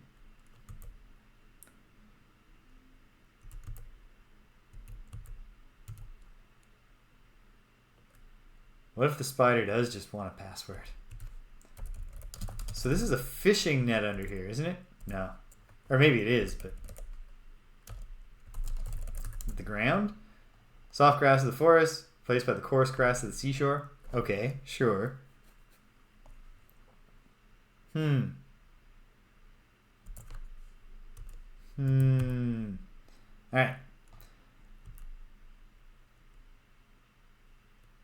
And the big thing I need, I guess, is money. Do the three bears also have some money that I could have stolen from them? Oh, you squirrels, I know what you're talking about. Okay, here's the thing to test. Actually, hold on. Let's stump. Nice refreshing shade, that's nice. But okay. Let's more thoroughly test whether you can ever enter the desert without being medusa'd.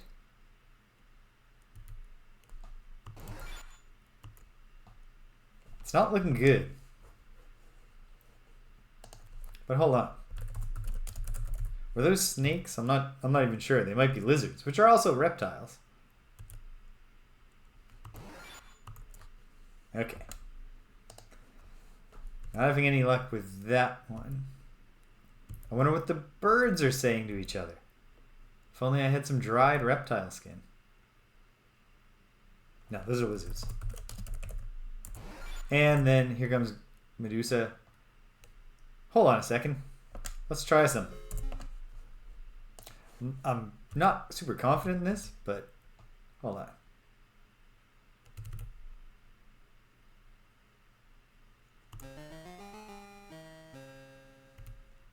Okay, actually works.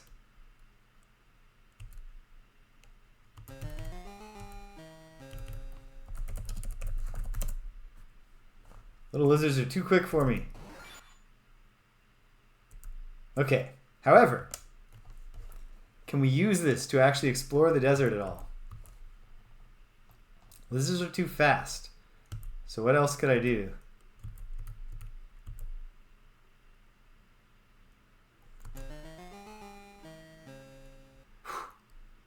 Ooh. This feels significant. If only I wasn't dead.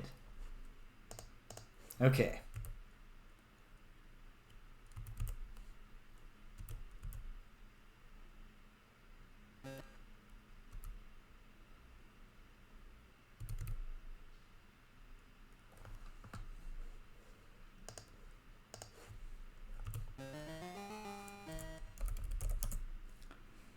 Unusual little cactus beside the large rock. Oh, okay. But how am I going to get there? I mean, I suppose that's a way in which being invisible could help, except invisibility is achieved through acquiring cacti. Alright, these jerks. Oh, man. Okay. I mean...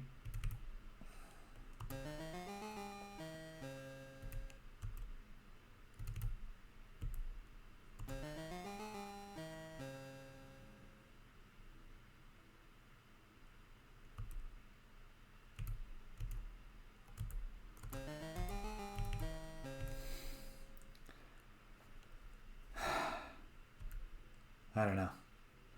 Okay.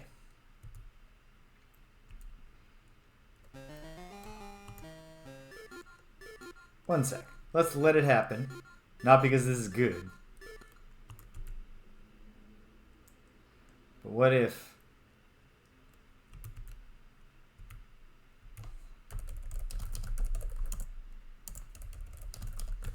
Is there a cave?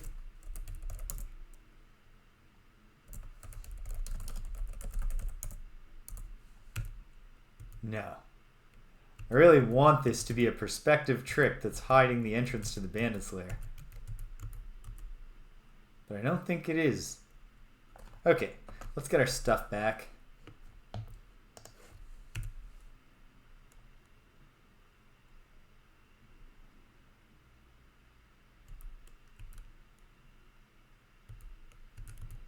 More squirrels hanging out.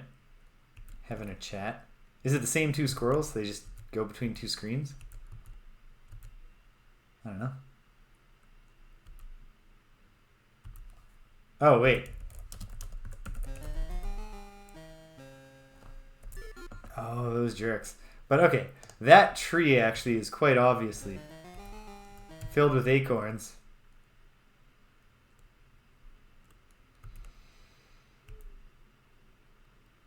Could I climb up and get the acorns if I could fly like a fly?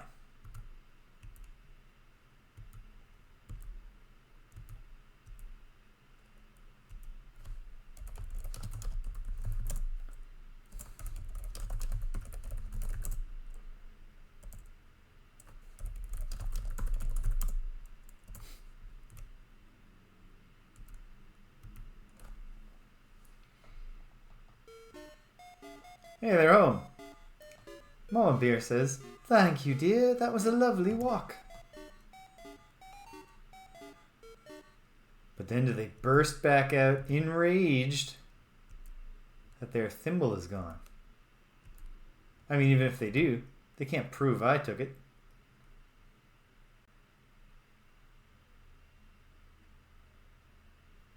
I don't know though. Really feels like I ought to have been able to cast the spell.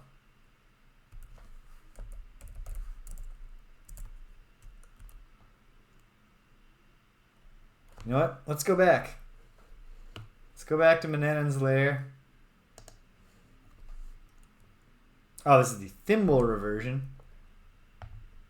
Oh, I didn't leave save back up there because I gave up. No, here it is. Okay. Yeah. Yeah, I'm probably not going to be able to sell them on.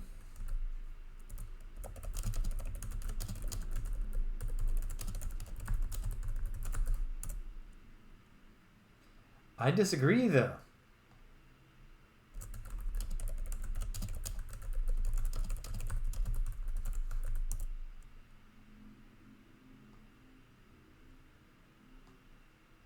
Okay.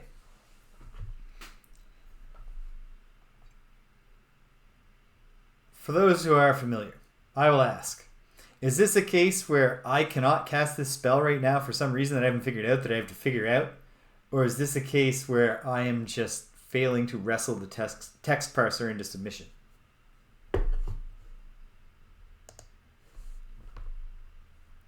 Put a pinch of saffron in essence is step 1.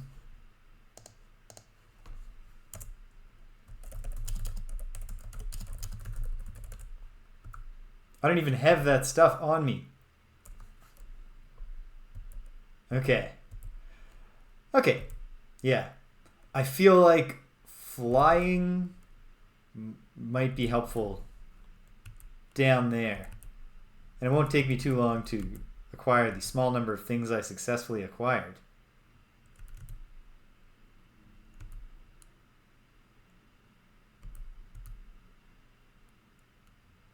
So let's do it.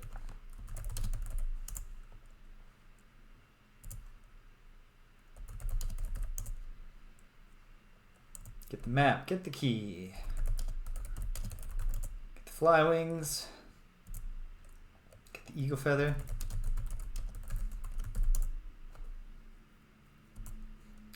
Get the saffron. And get the essence.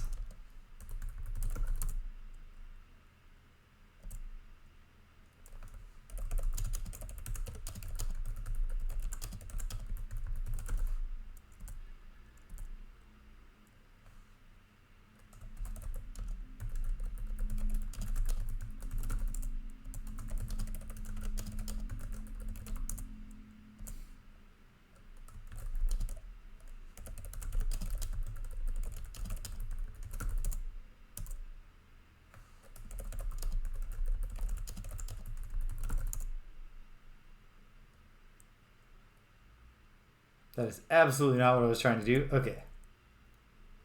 Wait, nothing to load. What did I put away though? I just put the saffron away.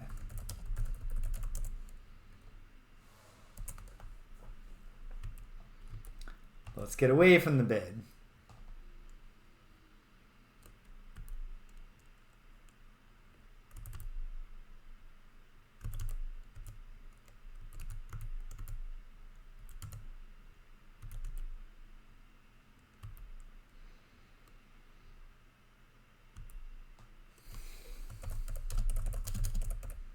What if I need to have the list numbering?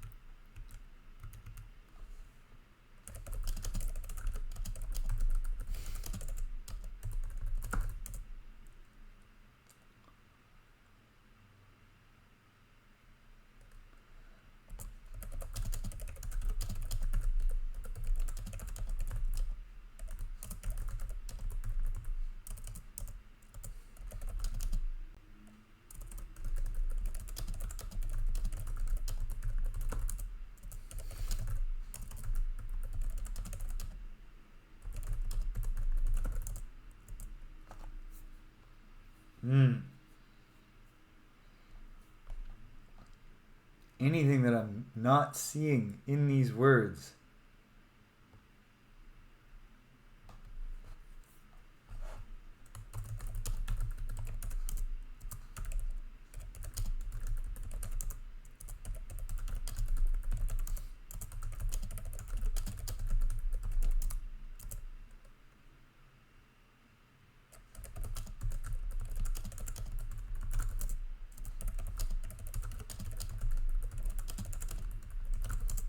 Is it Have I not been typing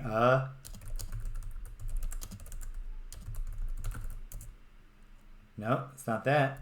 Unless.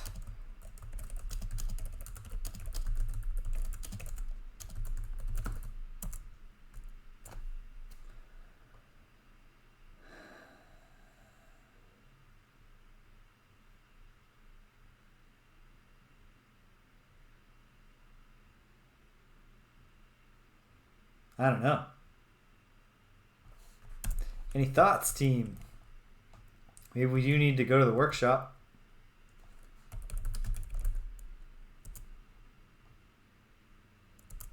Okay. Great minds, Cedric.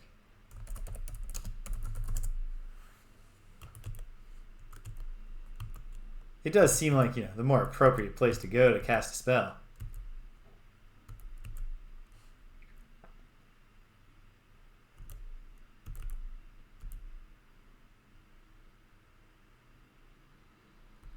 So perhaps, because I did try it down here before.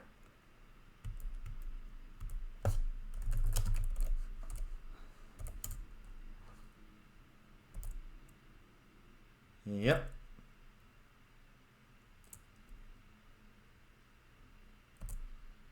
Maybe I haven't saved after I read the book. Let's find out.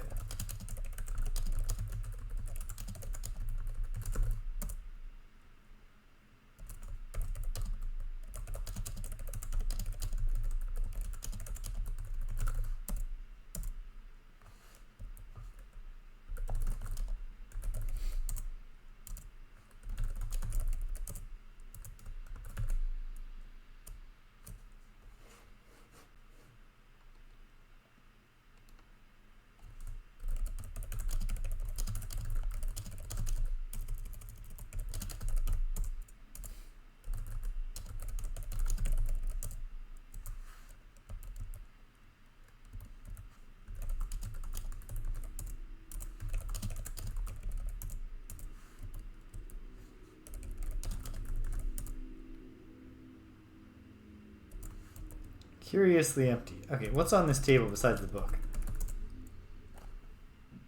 Mortar and pestle, a brazier, measuring cups, flasks, stirrers.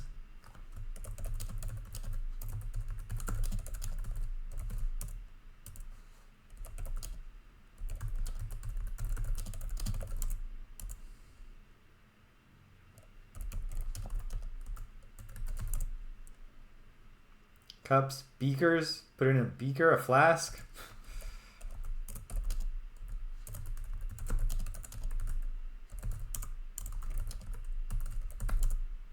Consider taking it, besides there's no need to. It will remain on the table for you to use as you wish.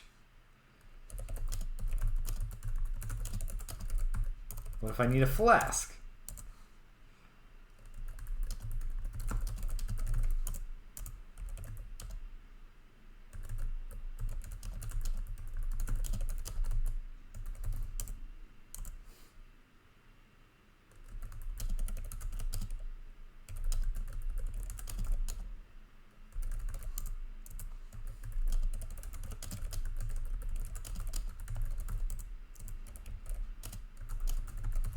What other objects? Measuring cups, mortar and pestle. Measure 1 pinch of saffron.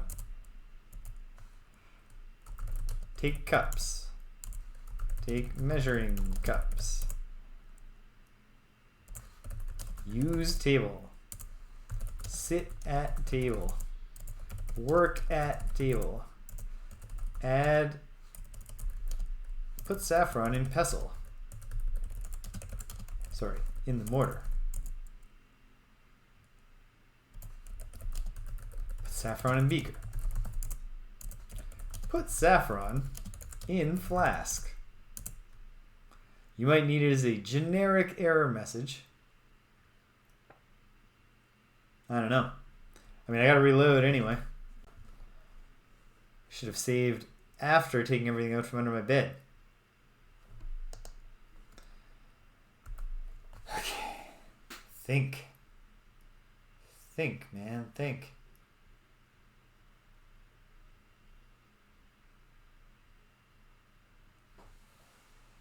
I don't know.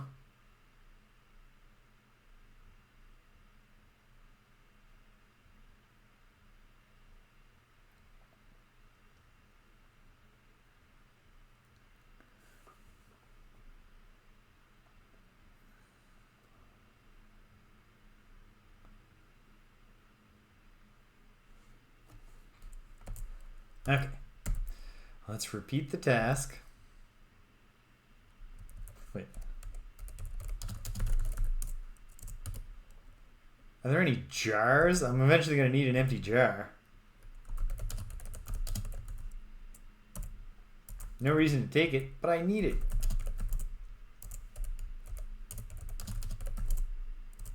No. Okay.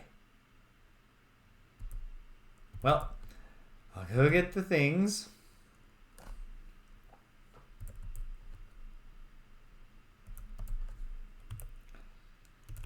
This is a disheartening thing to get stuck on. To have the things that you need for a spell, but the game won't let you use them because you might need them.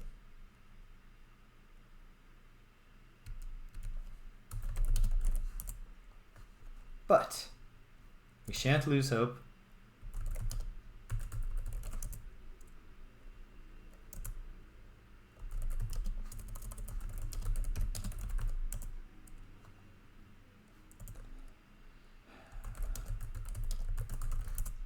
Take the eagle feather. Take the essence. And we need the key.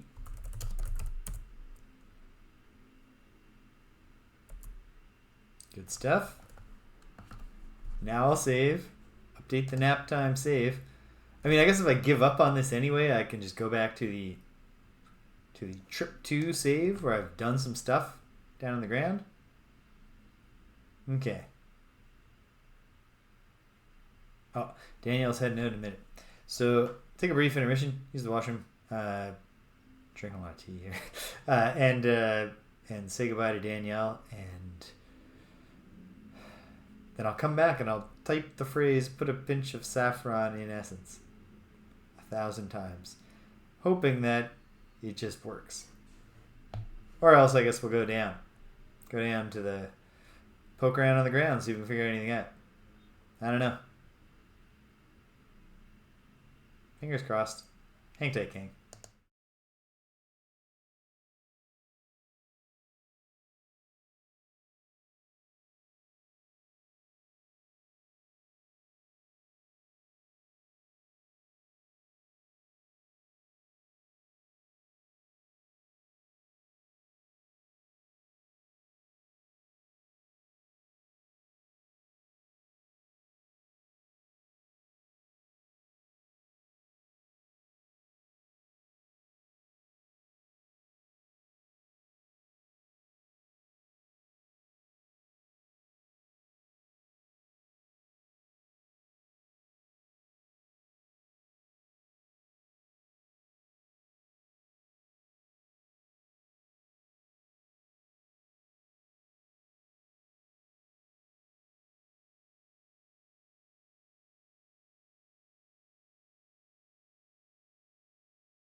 Okay, here we go.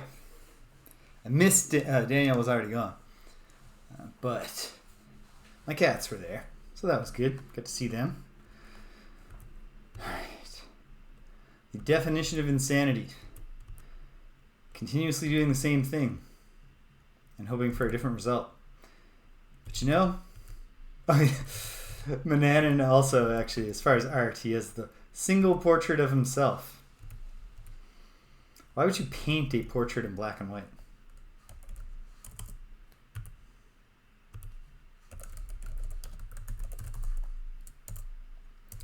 Okay. Should be no reason that I cannot cast the spell. So, because I have the things, wouldn't make sense for the game to not let me ever cast a spell. And so the question is how to engage the spellcasting process. And I'm definitely open to suggestions here. But I've got all the ingredients. That's step one for sure. I have the magic wand. Alright. Let's... Yeah, bunch of stuff on the shelf, but that's fine. Hardly matters. Wait.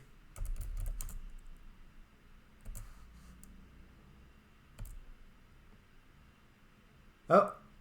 Small animals and bird skeletons, human skulls and bones, other odd instruments whose use you do not know. Against the earth wall, massive oak table, spacious worktop. Narrow stone steps lead up to the wizard's study. Look at jars. Is there an empty jar there? There are many jars of ingredients. I wanted an empty one. Okay, this is not where I go for an empty. If I stand by this one, do I get something different for looking at shelf? No. Okay. So, Gwydion has definitely read the book.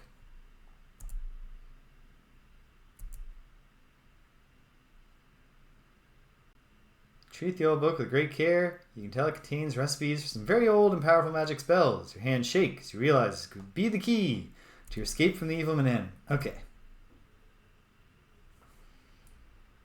Now, do I actually have everything? Rose essence, saffron, feathers, the magic wand. Yes. That's it, right? Hold on. Okay. That's everything I need. The directions are to put the pinch of saffron in essence. Recite this verse. O winged spirit, set me free of earthly bindings just like thee. In this essence behold the might to grant the precious gift of flight, and then wave the magic wand.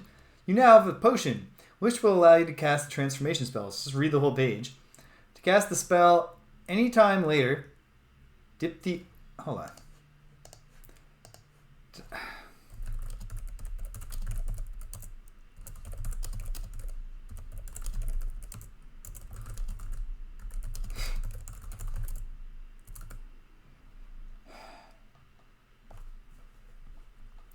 What if, you know, Gwydion...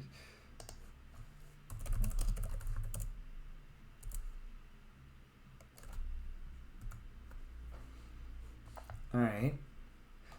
Once you have the potion that allows you to cast the transformation spell, you cast it by dipping either the eagle feather in the essence if you want to be an eagle, or the fly wings in essence if you want to be a fly.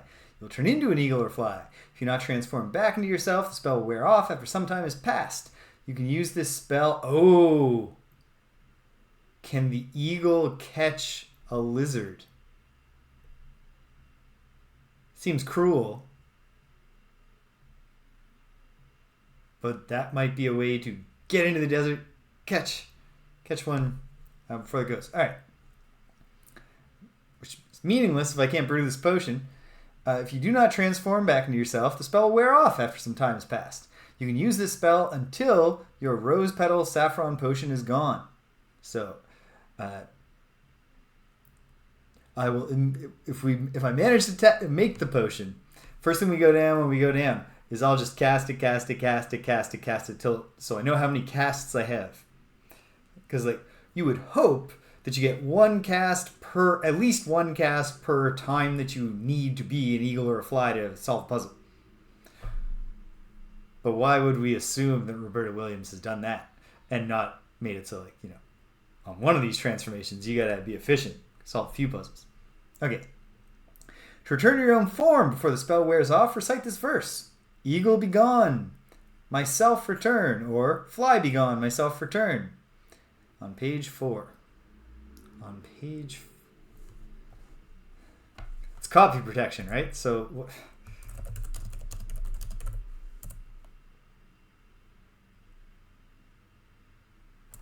Okay, fine. Sure, great. Okay. You know you must work with the utmost care. Every step is critical. Each must be done in the proper way, in the proper sequence. You tremble in anticipation. Just that one extra detail. There. Reading the spell did nothing for me except it brought me to the bottom of the page, and I was like, oh, they've actually numbered the pages. And then I can look and I can see that the what is it? The understanding the language of creatures, the other spell on these 2 pages is page 2, and then this is page 4, because these are the pages that you can actually read.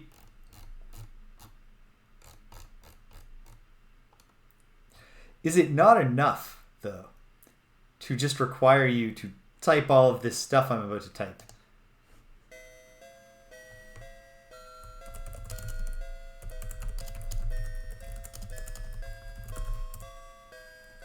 Okay.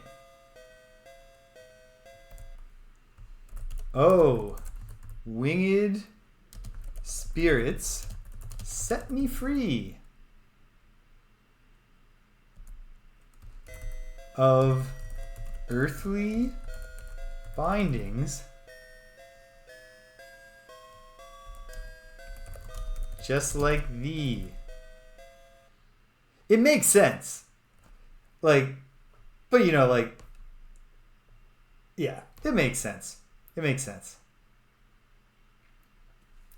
It's just not, it wasn't obvious because, like, I did read book and then it wants me to go to the manual to see the contents of the book. But okay. In this essence, behold the might to grant the precious gift of flight. Now that's a copy protection password. Did I get it? A winged spirit set me free of earthly bindings just like thee. In this essence, behold the might to grant the precious gift of flight.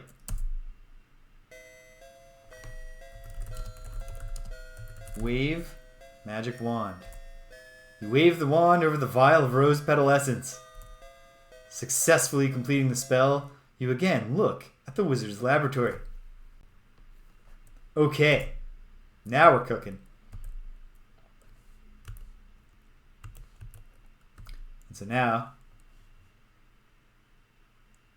okay, I only took 1 pinch of the saffron, but I guess then Gwydion was just like, whatever. Just throw the saffron on the floor. He doesn't let me down here, so I'm not the one who's going to have to sweep it up. Hey, wait a minute, hold on. Is that like a spider? No. Okay. I thought that white thing might be a spider, and then I was like, can I convince the other spider that's its mate or something?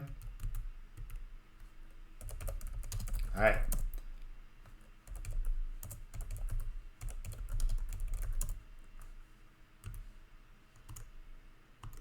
No, I don't want the old wizard to grow suspicious.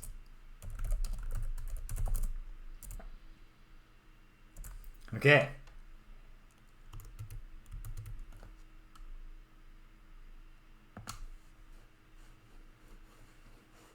And then, well, now it's time for trip number 2. Let's-a go.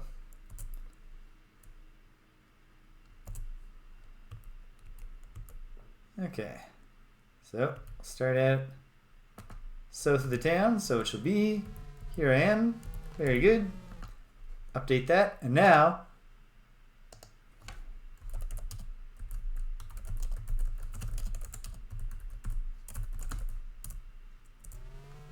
boom. I'm an eagle, baby. What can I do as an eagle? Do eagles fish? I don't think they do. One thing's for sure. I can't travel north. Or did I just travel north?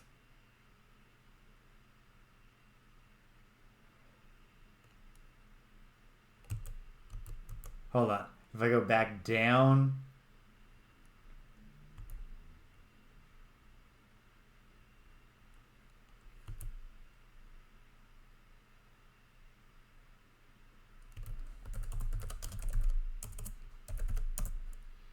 Shh, flying.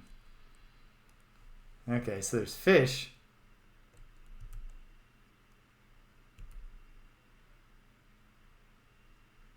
Okay. This isn't helping me actually test how many uses the flying spell has. I'm also curious, just, yeah, how far can I fly? Nice eagle animation.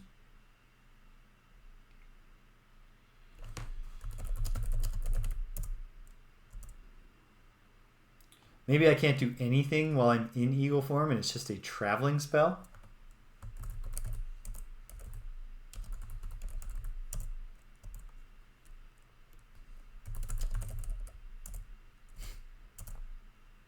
Okay. What happens when I'm a fly? Well, a little fly.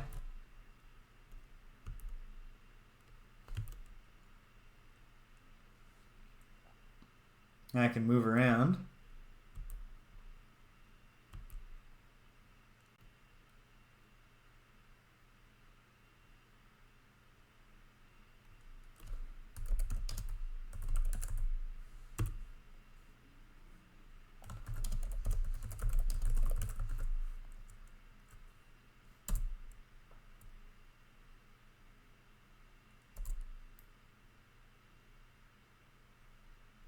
Yeah. Kind of seems like eagle form is the real one to get even with the cat for any harsh feelings. Okay.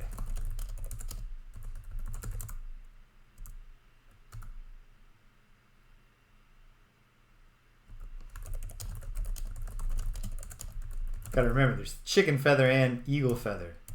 So I gotta type that out.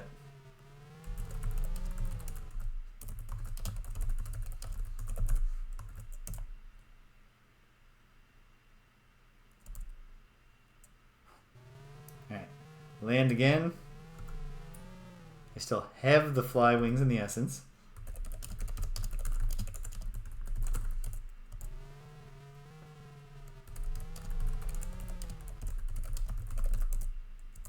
I'm back. 3. Alright, makes sense. Rule of threes.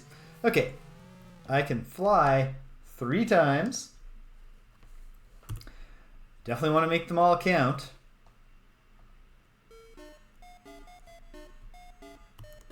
Yeah, they're going out first roll, which doesn't even necessarily mean they're not home. And I have already robbed them, so it's okay. It's they really like drew the hell out of that home if it turns out that it's only there to get the thimble out of the drawer upstairs. I guess we'll find out. Okay. As the eagle, can I explore the desert here? Or will I still just get turned into a statue?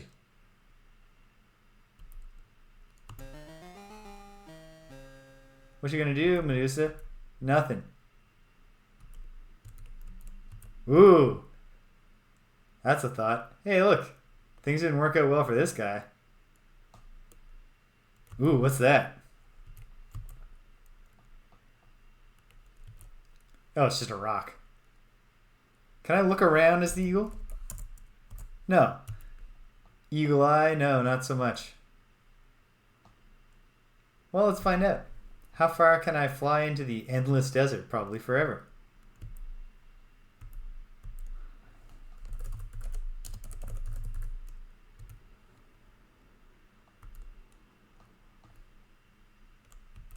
That's a snake.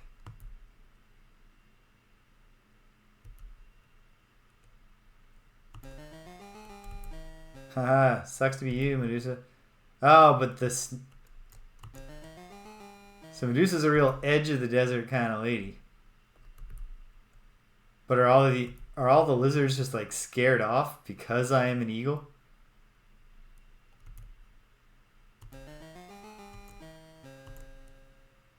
Is that just a dead snake?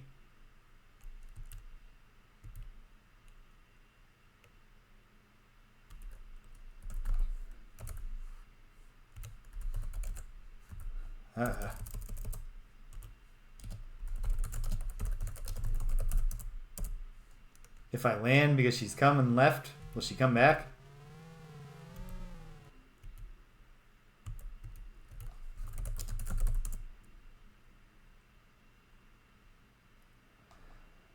Okay, well, on the one hand, very important discovery because, let me just remind myself that I believe dried reptile skin is the last thing I need to understand the language of creatures.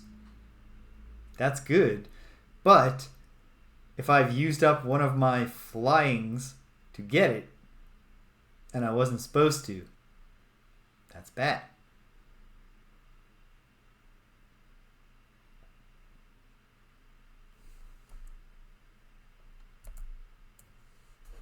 Okay, well, let's do this.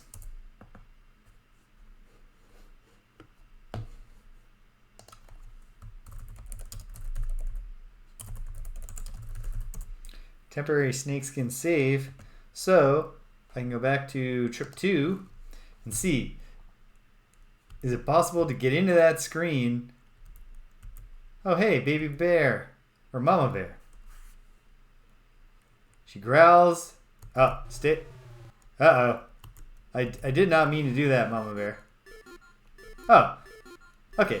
She only beat me rather than killing me. But what I really wanted to do... she's probably not even going to be there again.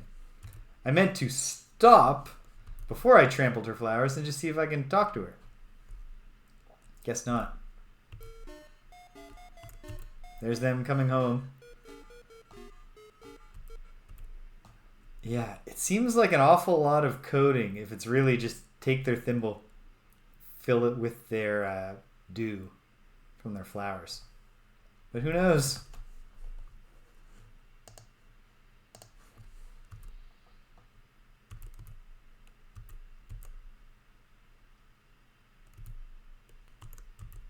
Okay.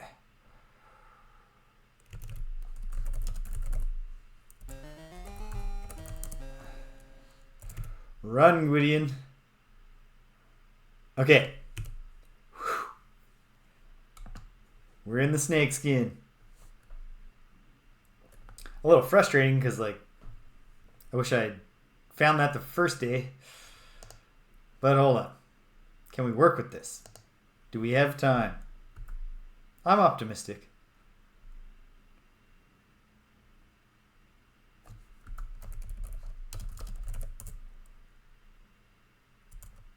Look at the map. Teleport home. We're as close to home as Gwydion is willing to teleport himself. So they can make sure that we're going through this every time.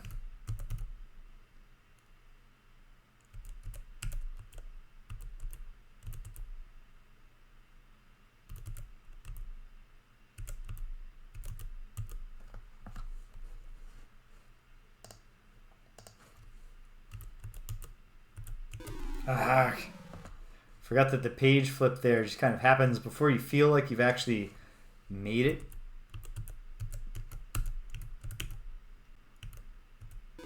Oh, misjudged that.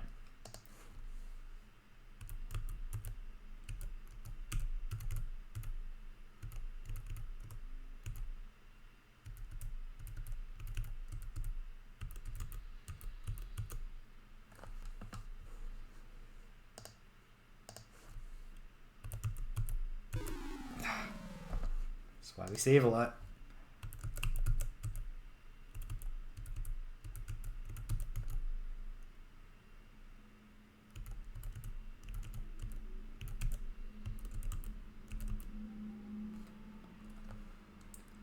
Muscle across here. Save again.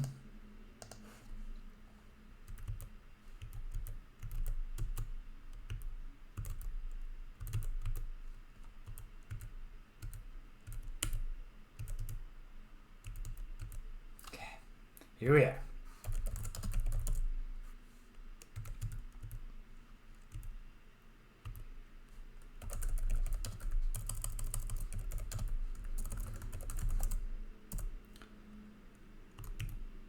Wand, which could mean death. It's been almost 10 minutes since the wizard went to sleep.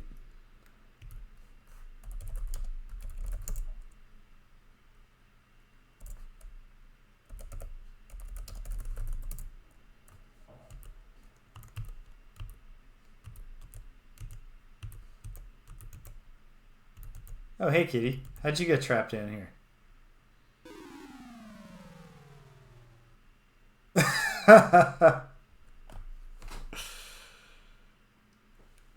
Fair enough. I should have seen that coming.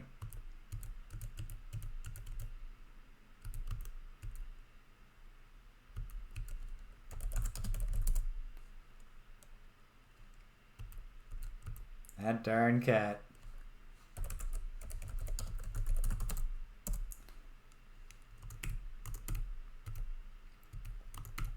Oh, this sneaking around is cool. Really nice immersion. It's really puts you in the role of Gwydion.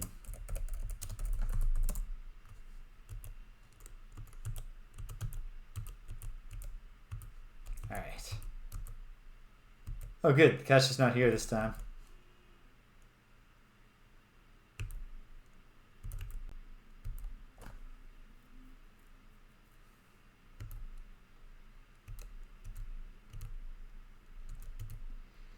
Fortunately, oh, I got to take the dried fish, powdered fish bone.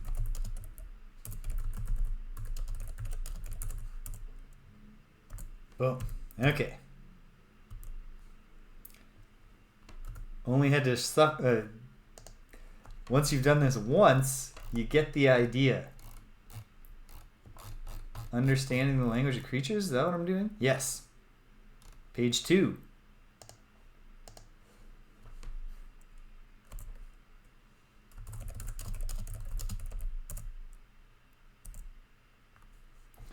Okay, let me position my window. Oh man, there's a lot to do here. And I also don't have all the things, do I? I don't.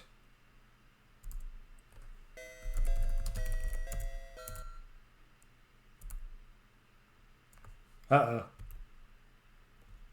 I'm all ears now. Game over for having big ears. Obviously, because next time Manannan sees me, he would know what happened.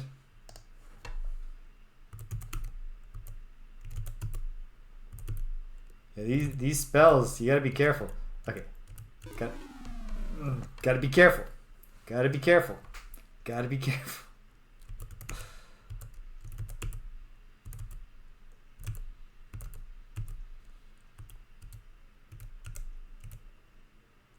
Okay.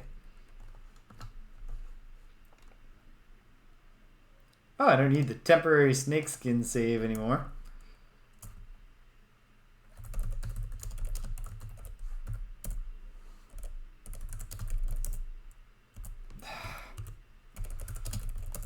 Okay. Upstairs to the bedroom.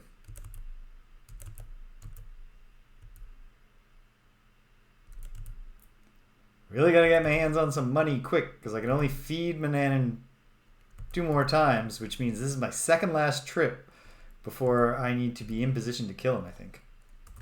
Take chicken feather. What else do I need? Oh, no, no, no, no. Yeah.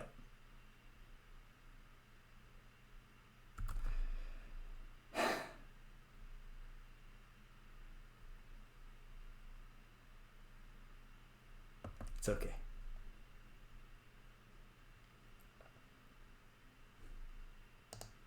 Back to here. Do I have the snakeskin? No, I haven't saved it yet. No, I do. Okay, great.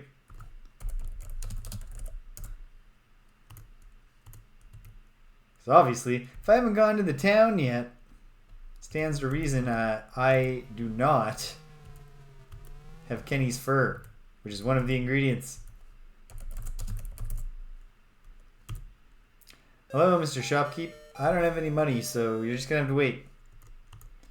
If I turn invisible, I can rob those guys, the bandits. Really? Closer than that? I guess Kenny's an old dog. Thanks, buddy. So long, and thanks for all the fur. Sorry to be rude, Mr. Shopkeeper, but I have never spoken to someone who did not berate me. Okay.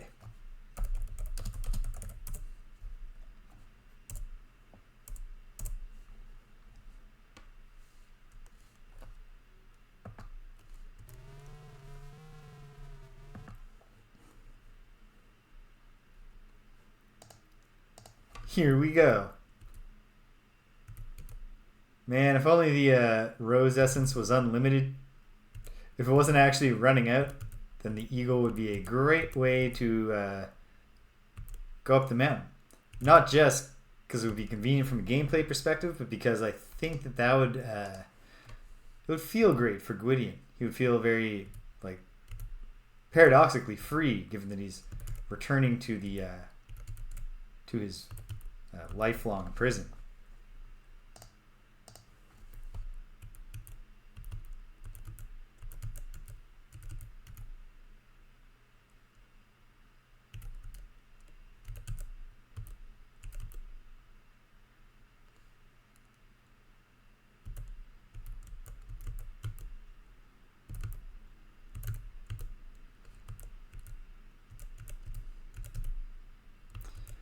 Okay.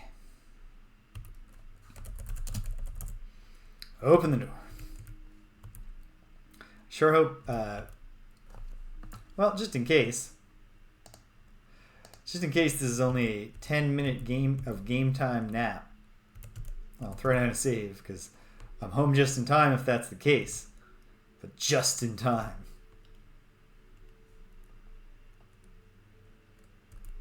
Alright. Take the chicken feather. Got it.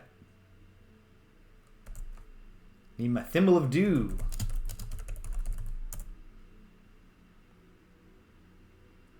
And then powdered fishbone, which is down there, snakeskin, which I have, tuft of fur, which I have, magic wand, which I will retrieve just now.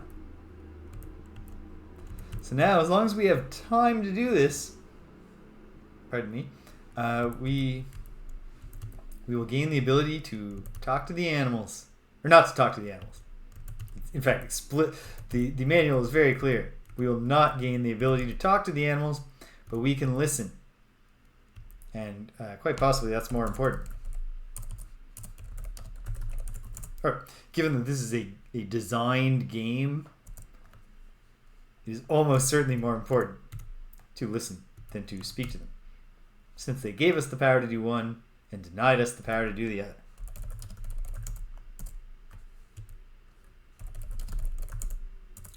I disagree, but okay. There we go. Yep. Pull the lever. Once you know it's there, also, the trapdoor is actually visually very prominent. I guess Manannan doesn't really feel that much need. Like, it's the fact that it is clearly hidden and forbidden is its own security system, because a kid will just, if he has to, he'll just kill you. Okay. Turn to page 2. No! Nope, but this is why we saved.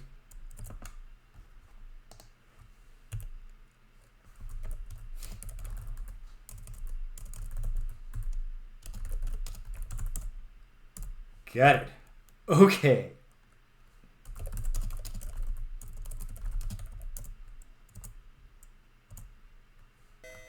Alright.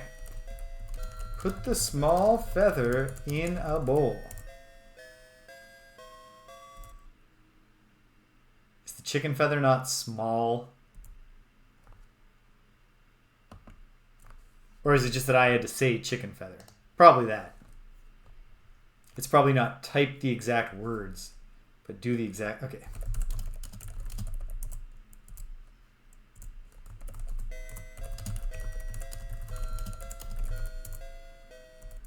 Did I not get the chicken feather out? No, I have the chicken feather. Is that not the right feather?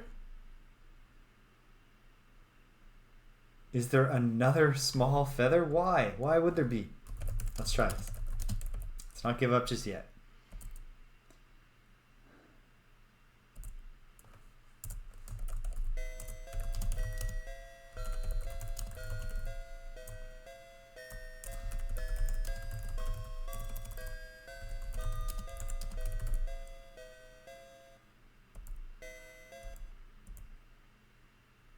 Do I have to get a bowl? Is that the part that it's saying I don't have?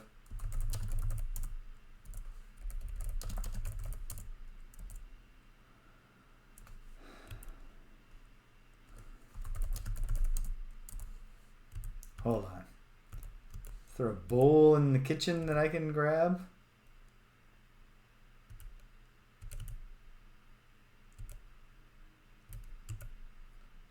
Not falling for your tricks twice, cat. Sorry to disappoint you. Extraordinarily risky move here, but I'm impatient.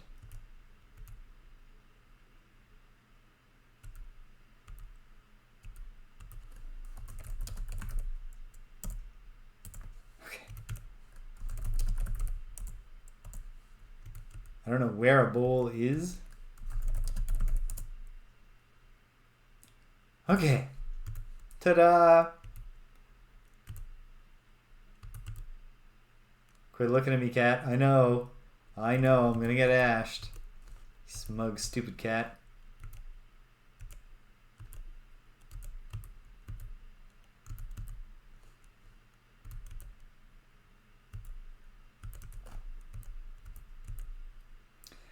Okay. Have I taken the powder fishbone? No.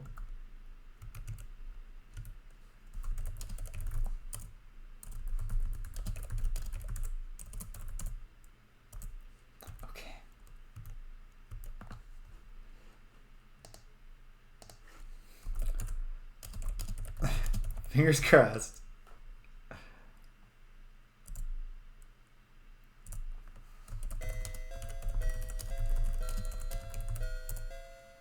Okay. Add the dog fur.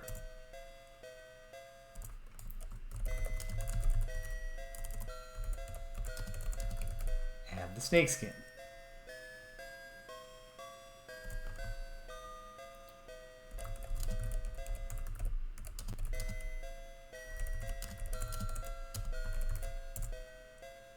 Spoonful of fishbone powder. Successfully added. Bowl. Dew is in the bowl. Mix with my hands. You knead the ingredients in a clay bowl with your hands. Turns into a stiff, dough-like substance.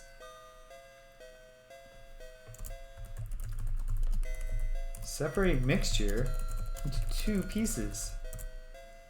Divide it.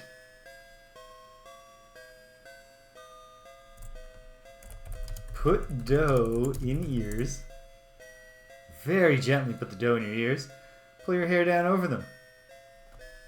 Very clever, Gwydion. Alright, here we go. This is the most extreme copy protection.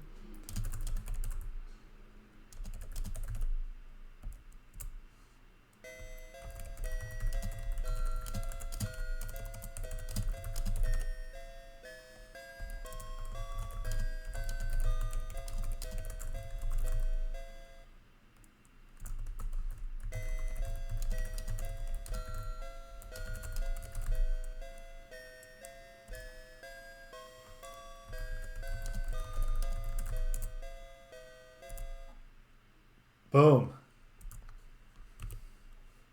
Okay. The remaining question is, does Gwydion have time to put it all away? If he doesn't, well, this whole Wizard of Magic save is dead.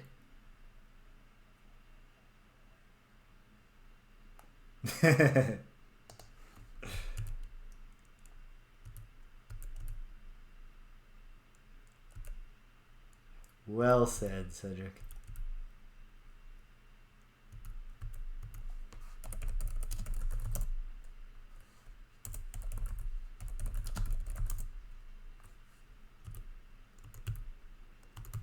No, I don't.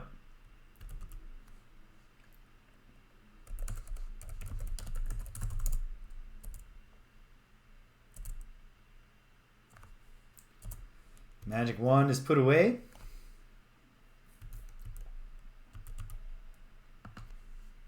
Okay. So now, this save is what I go back to if I realize very, very quickly that I have no time down below.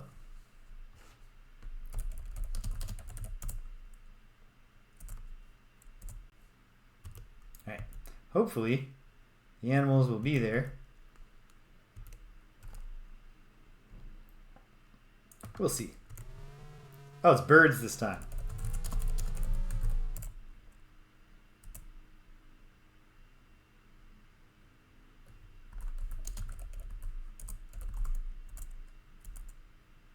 Do I just wait?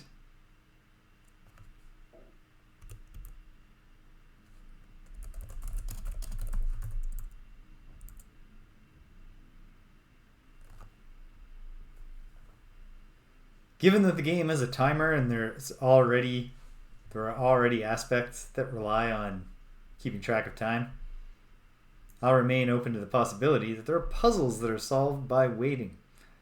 I mean, that's already been the case in King's Quest 1.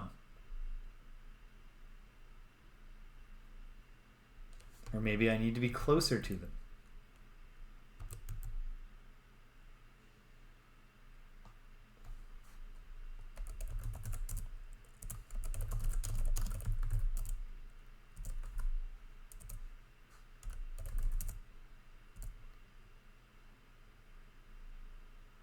Wait.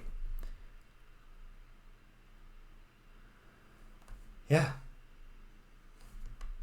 Wait. See two pretty birds looking at you. Oh, they're looking at me. Do I need to hide?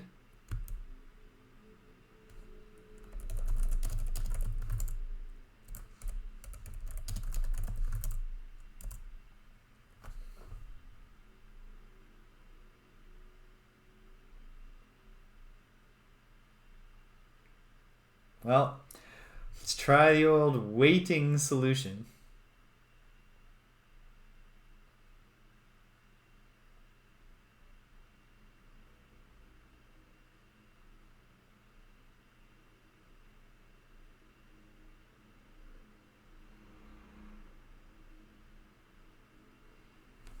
What if, even though I can't talk to them, talk to is just the conversation command? No.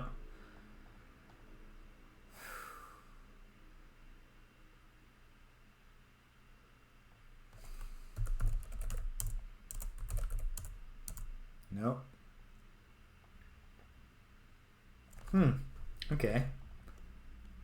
I'm not discouraged yet. These two pretty birds are also looking at me. But they're talking.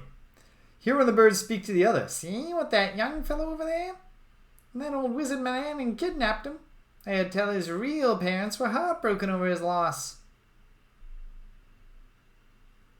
Oh yeah, because the birds, like, you know, they migrate and stuff. So they've been to wherever Gwydion's parents are from. I would think so, chirped the other bird. I'd sure miss my brood if they disappeared. Okay. So using the spell doesn't involve a command. It just involves the animals talking while you're there. So, can we get some squirrels going? Or can I get something from these birds? Yep. One little bird chirps the other. Notice that boy down there? He's got a sister he doesn't even know. A twin sister. A twin sister? I wonder what her name is. I wonder if she's faced or will face any perils. Answers the second bird. How sad. I don't know what I'd do without all my brothers and sisters. I'd be so alone. I know what you mean. Agrees the first. But where are the squirrels? Maybe I gotta find the gray squirrels. Might as well try. Also, I might run out of time here. But that's fine. Ah, damn it, it's birds again.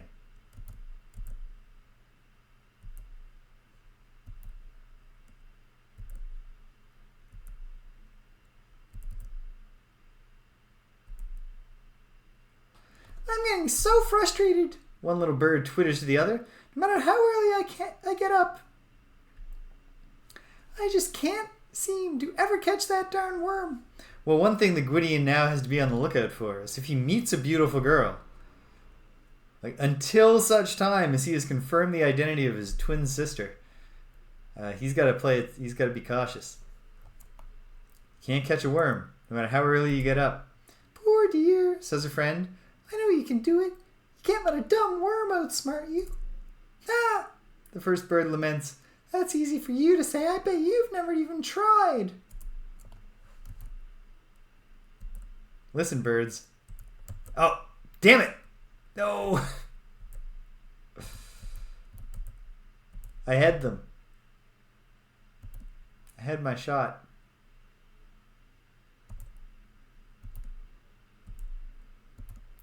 Do some.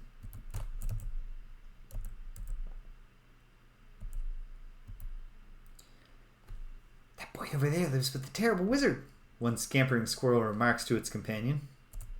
How awful for him, says the other squirrel. I wonder how he can stand it. We should give him 3 dried acorns as a consolation. Right? Right? Comments the first. I bet he can't. He's gotta learn magic. He's gotta learn to fight fire with fire.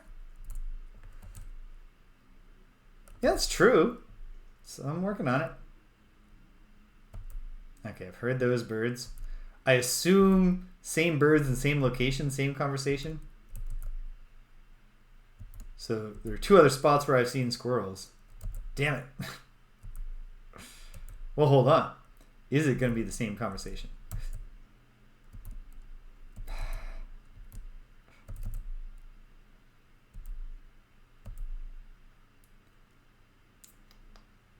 See that young man over there? Yes, what about him? The second one inquires. Poor thing. He doesn't even know who his parents are. Asks the other, well, who are they? It's a compelling question. He's really a prince. His parents are King Graham and Queen Valenus of Daventry, replies the first. So every critic, every contemporary critic who published a review complaining that the game doesn't connect to the established story, it's not that they didn't get to the ending, which is kind of what I thought it was. I'll be totally honest, gang. I've been spoiled on the ending. Or at least on this part, like this sense of the ending. Who young Gwydion is, really. But those critics didn't even get 57 points. Like, they didn't even get to the point of casting the Understand Animals spell. Not impressive. Alright, so I'm really a prince. His parents are King Graham and Queen Valenus of Daventry. How about that? You don't want to talk anything about where you hide? I mean, I can see that you've got all your nuts right there. All your acorns. And maybe it is just I gotta fly up there as an eagle. I don't know. Can I get the squirrels on this screen one more time?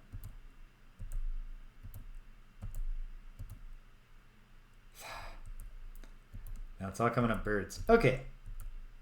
Well, seems quite possible that 55 minutes is when Gwydion's time will run out. If that's true, well, never mind. Doesn't matter. I should have been saving.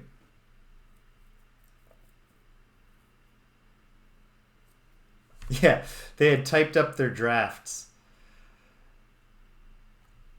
Oh man, I think the silliest version of that I ever saw was there was an article, maybe it was Kotaku, it was some video game news website, and the article was just Dark Souls 2 will have respawn caps.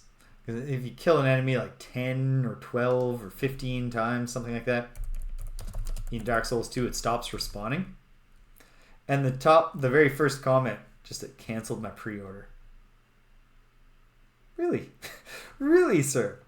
The thing that, when you played Dark Souls 1, the whole time you were thinking just like, man, it's so great that this game has no respawn caps.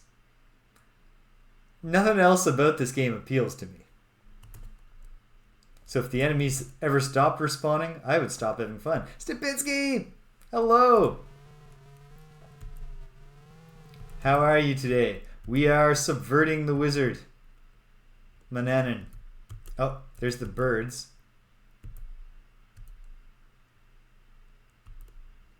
Hey birds, you want to have your... Here we go.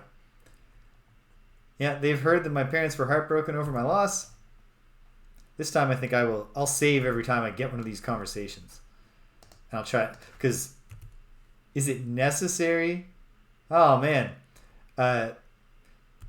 Is it for a good reason? Like you ran a half marathon today or something? Or just a crummy day?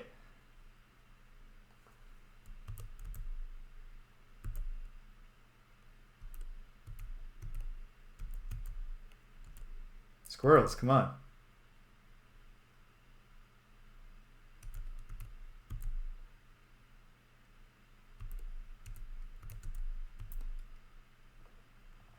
Ah, okay.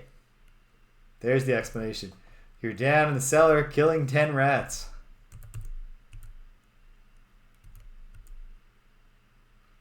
Not the most glamorous quest, but some quick and easy experience points.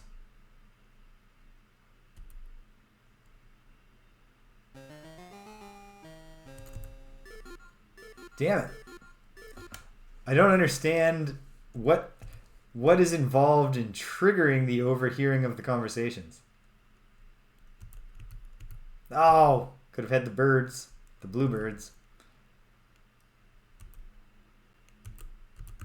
Hey fellas.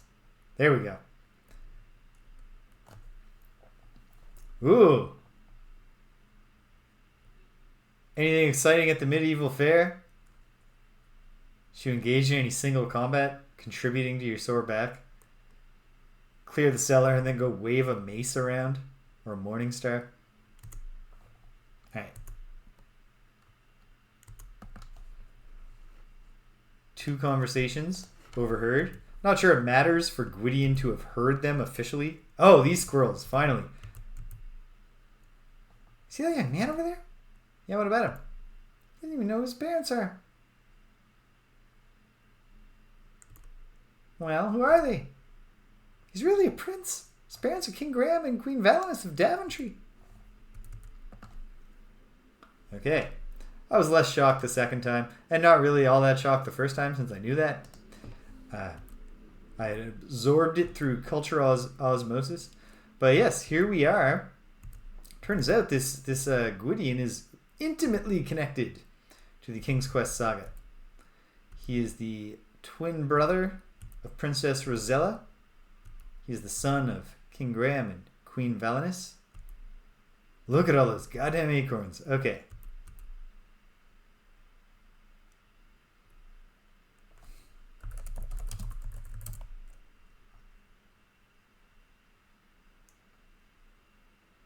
Ooh. Awesome. So as the leader, did you have to be good at axe throwing, bow shooting, and fencing? Or do you just need general leadership skills?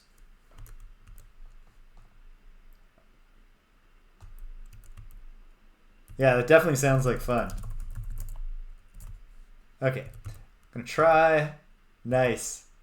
Nicely done.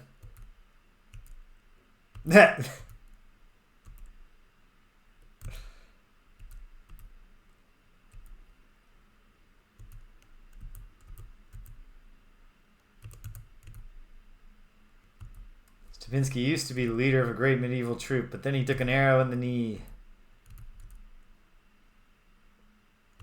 Okay, well, can the eagle fly up and take some of what are obviously acorns filling this tree? Really kind of surprised that none of the squirrels are talking about their acorn stash.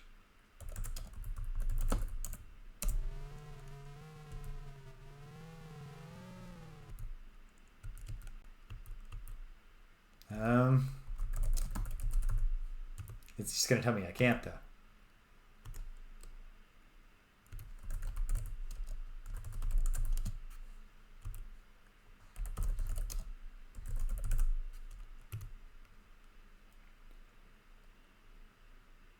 Yeah, I bet.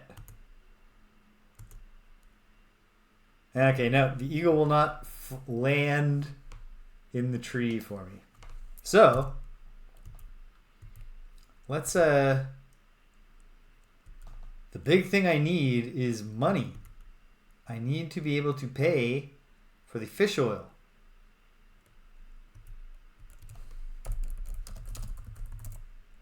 So in the meantime, oh, sweet.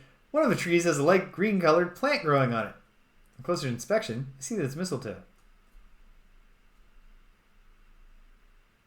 Yeah, you know, you get, you know, they can't just take away your honor. If you haven't done anything to disgrace your honor. Alright, well. Search around the hanging mistletoe until you find a sprig that is dry. Break it off, carry it with you. Alright, cha-ching. Dried mistletoe is one of 3 parts of the teleportation spell. The other ones are salt grains, which I can buy from the general store if I find money, and a smooth colored stone, which maybe is in the spider cave. Maybe it's on the beach. Maybe I should have searched the beach a bit more vigorously. I don't know. 58 points, not bad. And also, there's other animals. What are the seagulls talking about? Does Kenny have anything to say? Like, hey.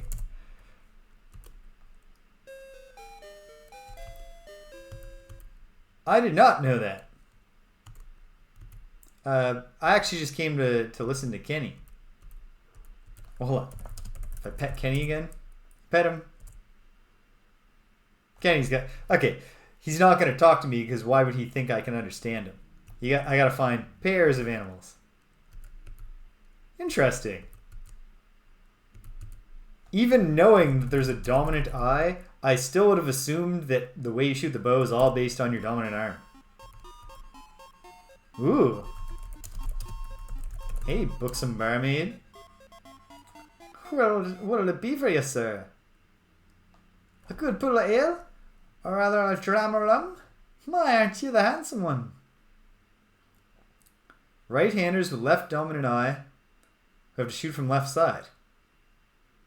Otherwise they miss everything.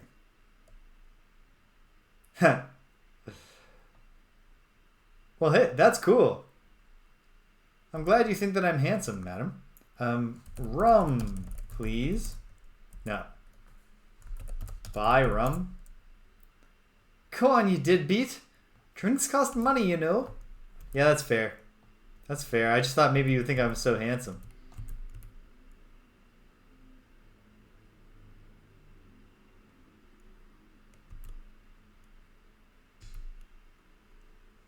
Hey, seagulls. You talking about anything?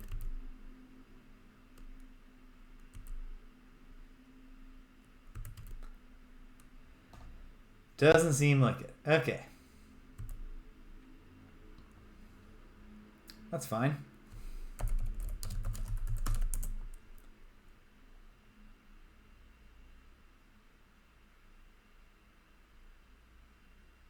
Ah. So I'm like doing like this with my hands or like holding them out and looking through? Oh yeah, of course. Like this. Something like this.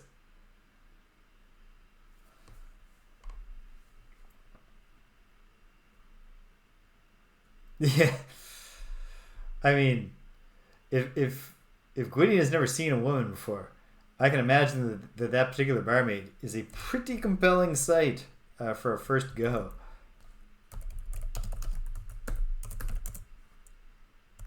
Yeah, sandy beach. Okay.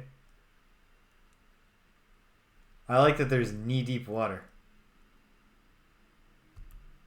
However, I didn't find... no colored stone jumped out at me there. Okay. Well, take back my time. And what else? Really feels like I should be able to solve a puzzle using my ability to understand the language of creatures.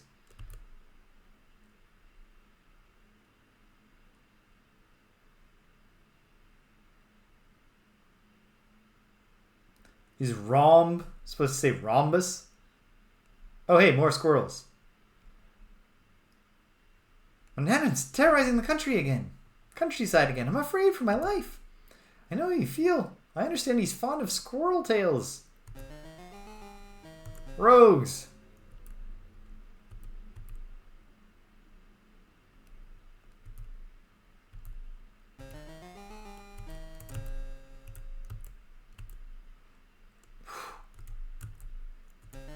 Yikes.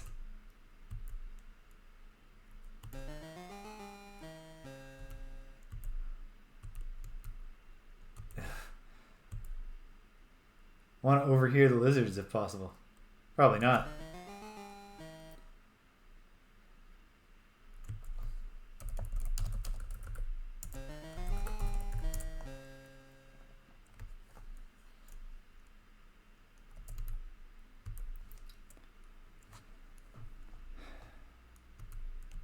Squirrels want to have another conversation where you reveal a secret about something. Yes. Here we go. Have you got your winter supply of nuts gathered? One inquires. Not quite yet, answers the other. Do you? Oh, sure. Ages ago. You better get to it, I'd say. Okay. Come on, lizards. Just have a little chat before Medusa gets me. No? Alright. Will the conversation advance if I can listen in on them again? No.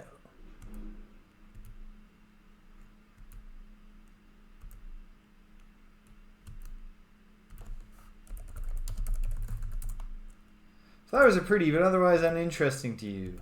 If these acorns dried out, that would be funny. No, they're all newly fallen.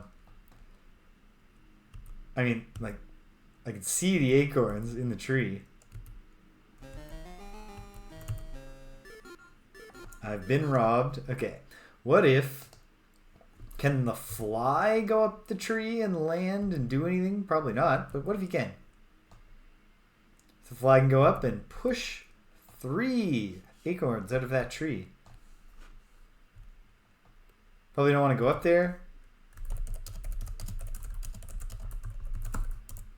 at this point. And yet, I'm going to give it a try.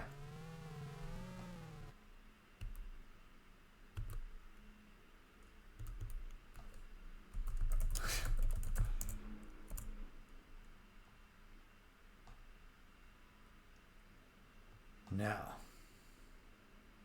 Okay. Well.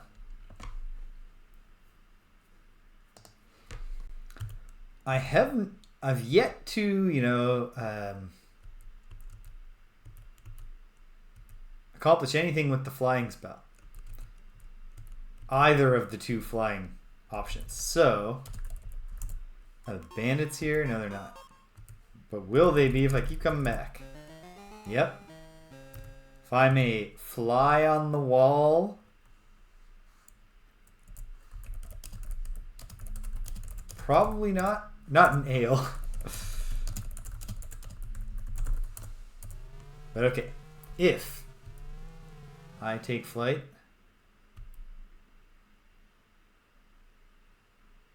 Oh. You're over here snatches the bandits' conversation. Scram just like a pig. And that rope you rigged inside of that big oak tree works great. Now nobody'd ever find our hideout. Well, I bet even that wizard.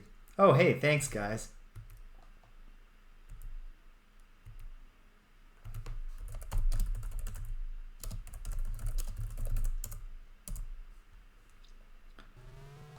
Okay.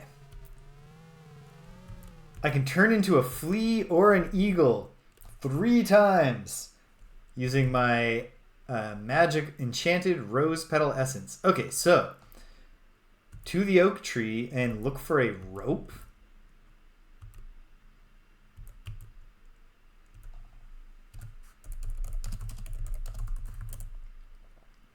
You look up into the towering oak tree. You can only see large spreading branches and thick leaves. Looking down, you see a small hole between the tree's large roots.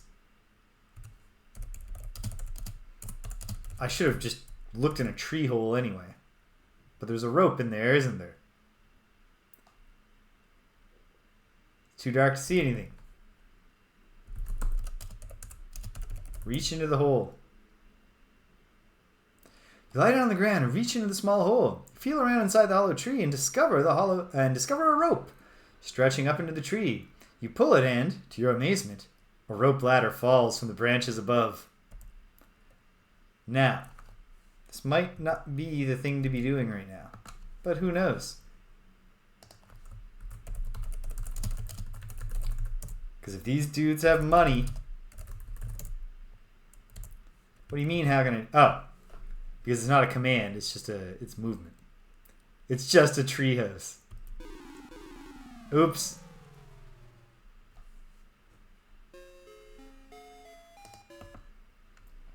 Okay. Just gotta be very careful.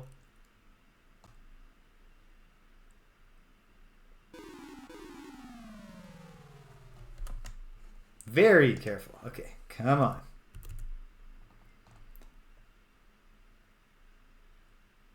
I suppose we might as well bring the Burgling the Bandit save up to here.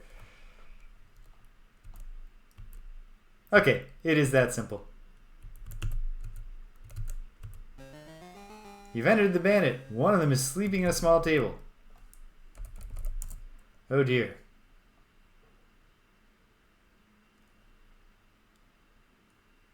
Table, chair, small wooden bin. Is that a purse of coins?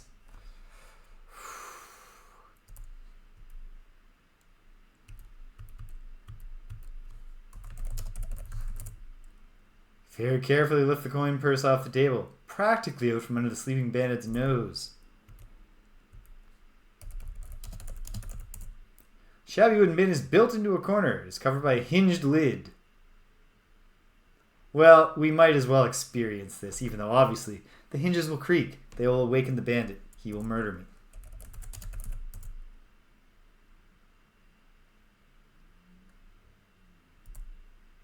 Oh. There's nothing in the bin.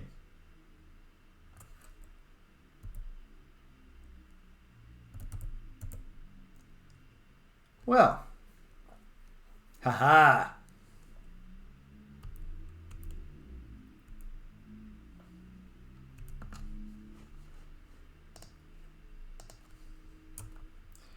Seems like 55 is probably my out of time point, but so, actually I should say, not but so, let's see if I can do this very quickly.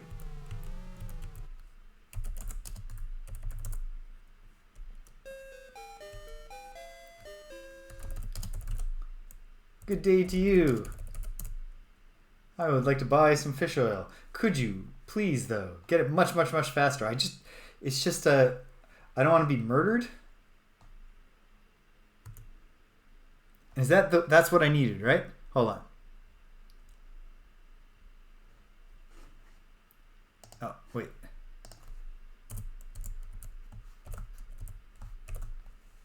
What I needed was fish oil for cat transformation.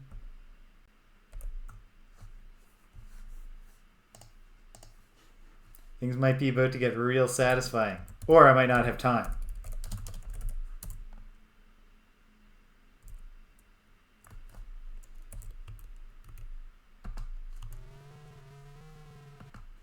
We'll find out together. But if it doesn't work, we just gotta wait till he runs another errand.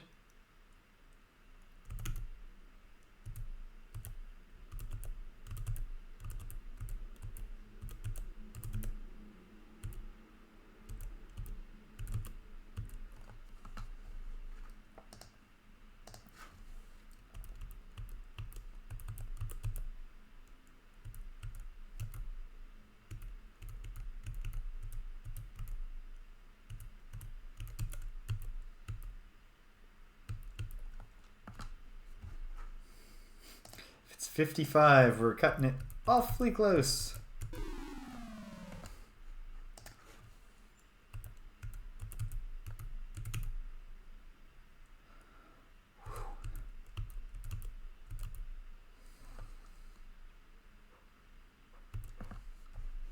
If it's 55, I'm probably just doomed.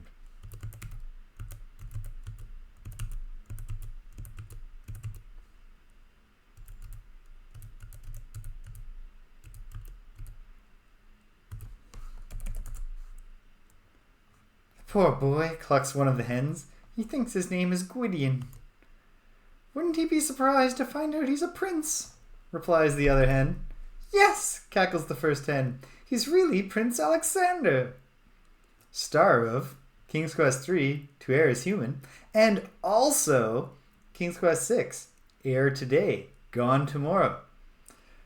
Roberta Williams had several years and couldn't come up with a second pun about being a prince. But that's okay. She's not Lorianne Cole. Although she, had Lorianne Cole on payroll.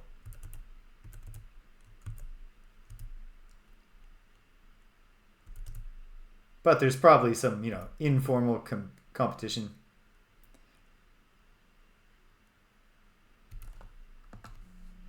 Okay.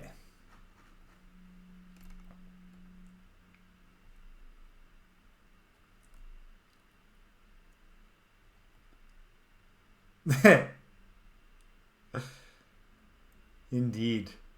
Indeed. Okay.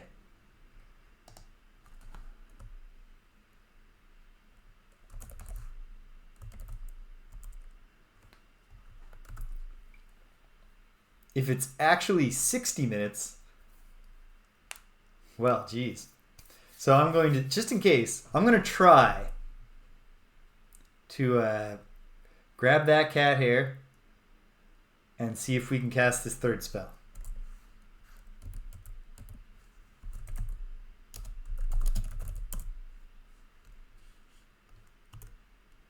Because I'm pretty sure our wizard problems are solved once and for all if I can make this cookie.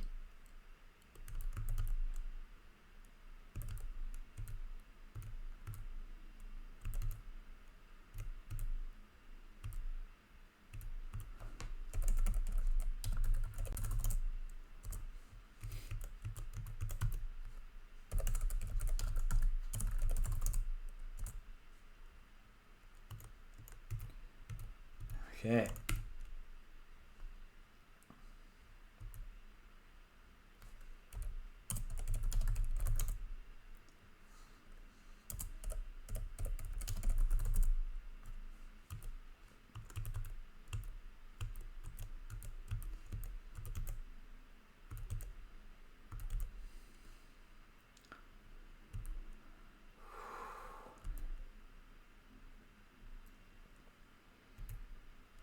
I guess hopefully the cookie itself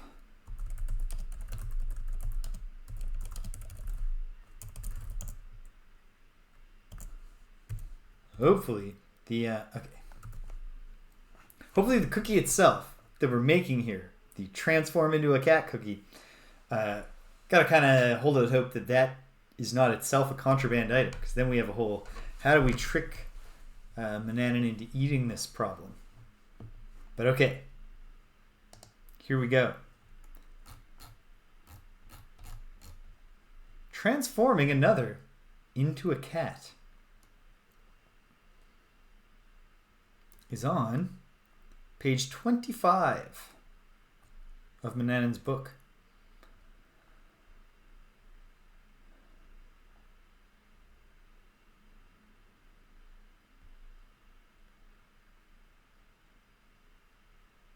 Okay. Here we go. Even though this is just copy protection, it remains true that I like doing rituals in games. So this is fun.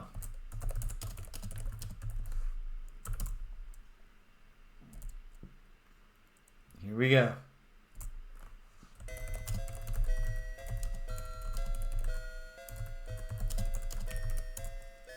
It's in the bowl.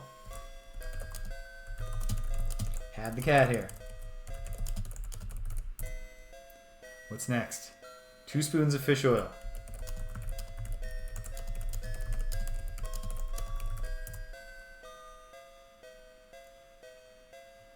Oh hey, I've got the empty jar.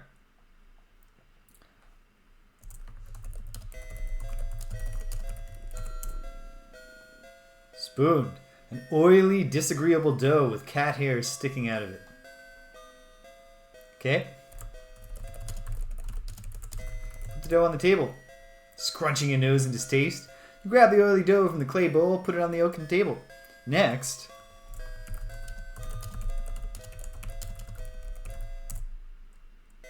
pushing the palm of your hand on the oily dough, you flatten it until it's in the shape of a cookie. After a bit, the cookie hardens. It's time to recite the verse. Well, hopefully Manannan thinks it's yummy, because it's the last thing I'm ever cooking for him. And actually, I didn't even cook it. I'm getting late. Gwydion's getting lazy.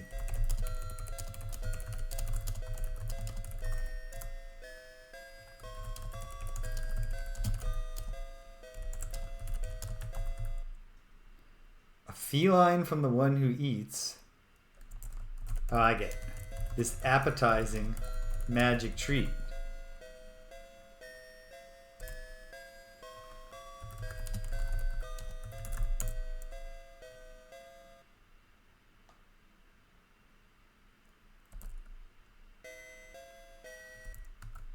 Okay, cookie itself is a contraband item.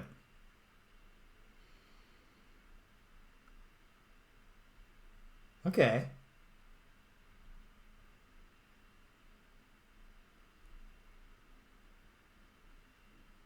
Okay.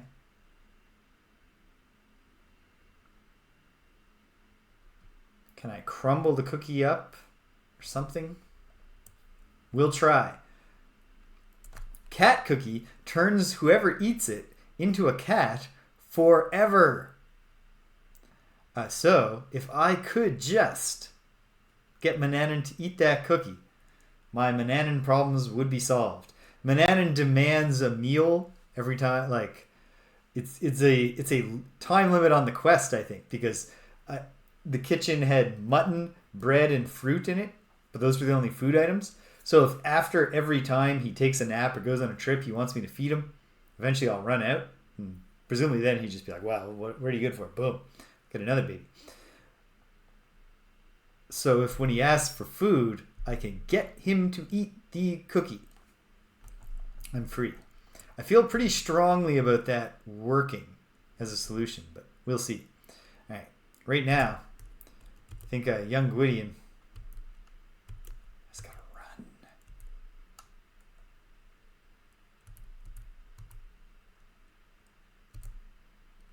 Yeah, cat. You're right. I will be killed if I'm not quick about this.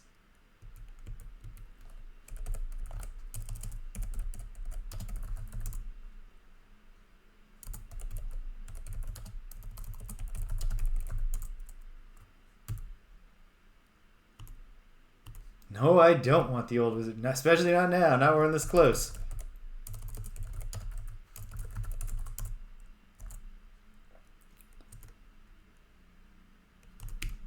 Okay. It feels like probably the timing is tied to roughly round numbers, which makes you think at the very least I gotta have till 60 minutes.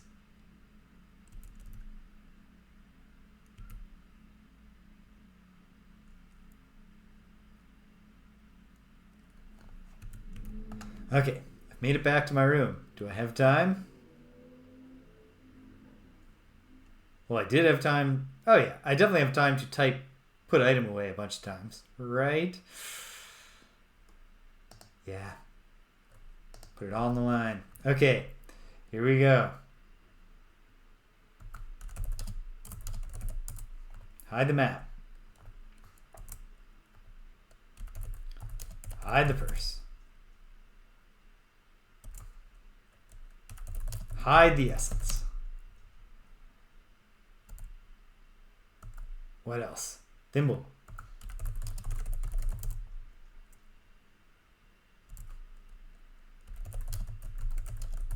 Hide the eagle feather.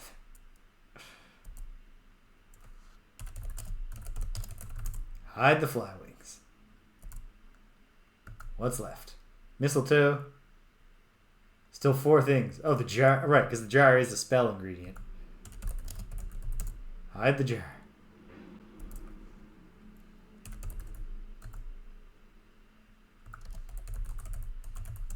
Hide the mistletoe.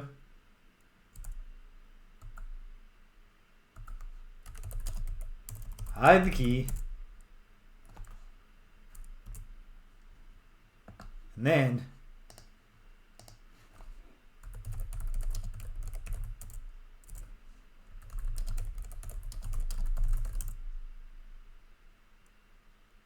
not at all what I was trying to do. Okay. If I'm going to mess around with this cookie, actually, why don't I go to the kitchen? I might not have time to try this, but I might have time to try it. I was kind of hoping that the cat would have, just from solitude, kind of lost its mind, started talking to itself. If it turns out that the only way to trick him into eating the cookie is to stuff it inside the mutton specifically,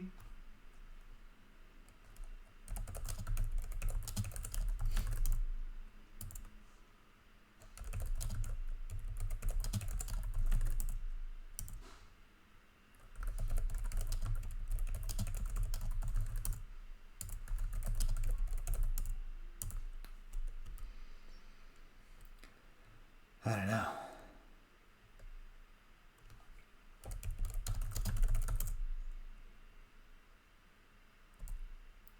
Of course it does.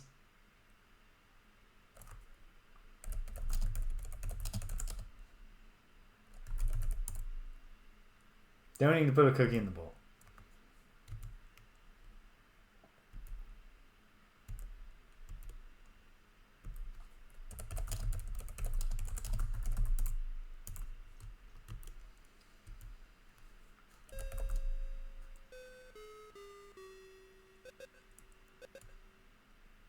You've discovered the secrets of the sorcery of old.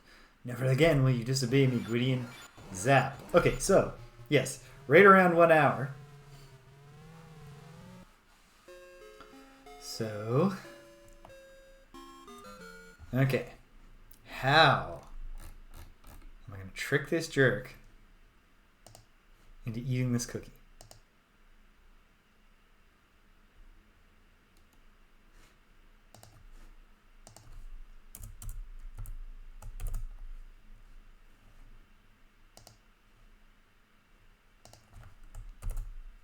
I don't know. I don't know yet.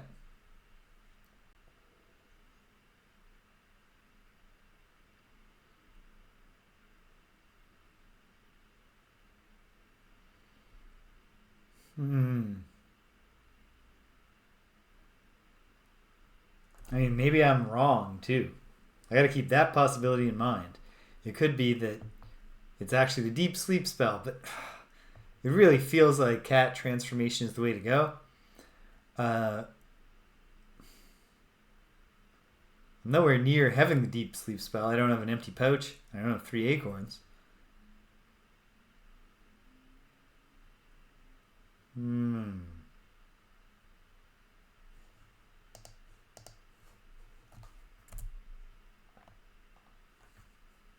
Well, let me try a little bit more. That makes a lot of sense. Give him something to drink. It's worth a try.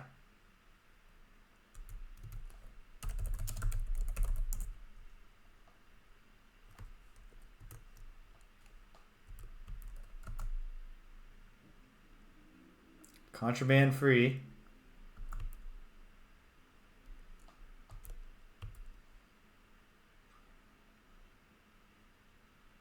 And we know Manannan's waking up soon, so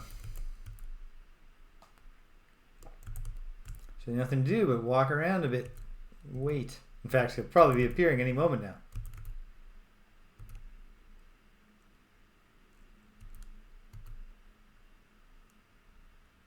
You really have nothing to say, Cat? You never just think out loud?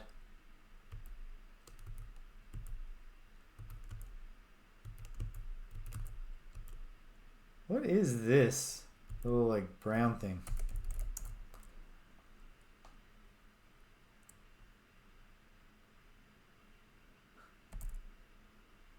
Yeah, plenty of room for guests that never come because Manannan hates people.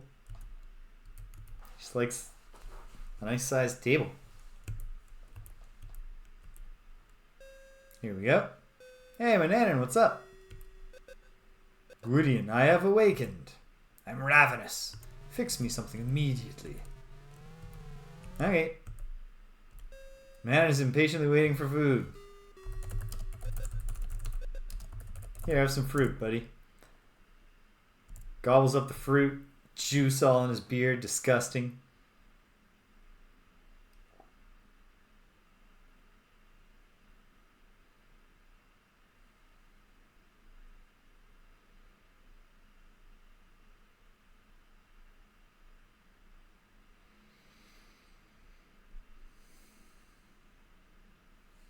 He leaves without so much as a thank you. Okay, well, now I gotta kill time until he leaves me alone again.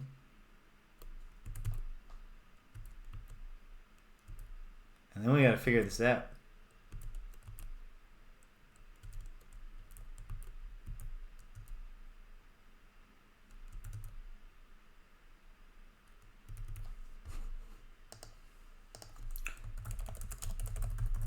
Take coin purse. Take a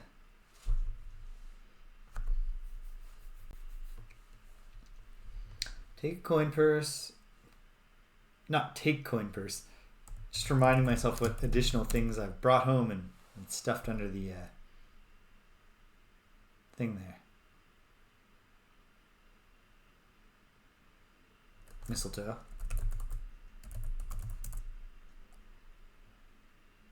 Still don't have the acorns. I have nothing for the deep sleep spell. And I have nothing for the invisibility spell. Everything else.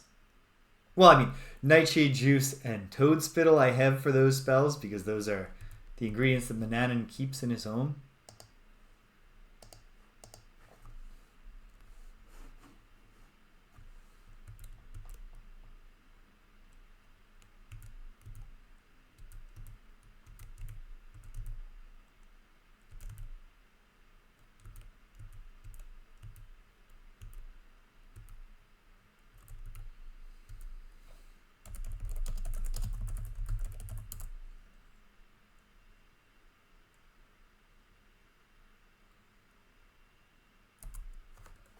See the squirrels climbing trees, because yes, of course,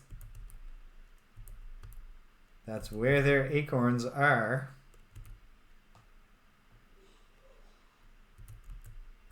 But I don't know.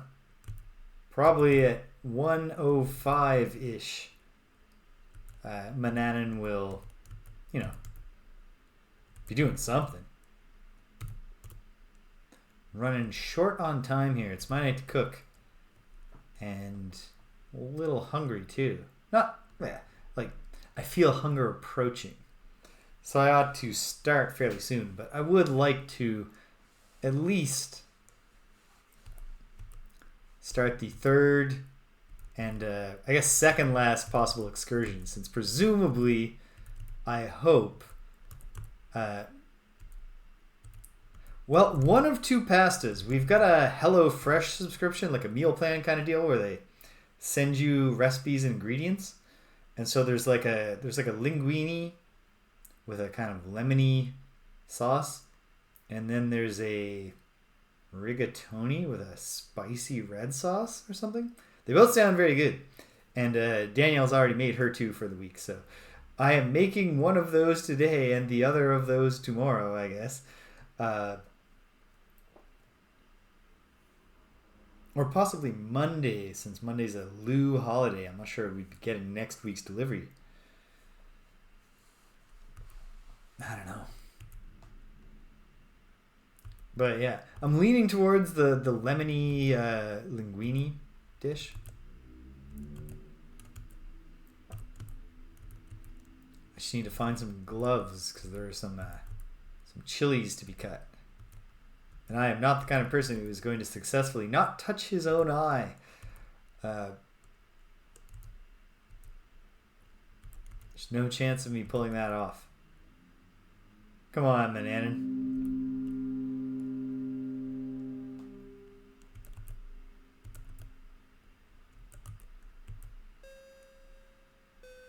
Out of my way, Gwydion. Well, did you come to say something? No. Asshole.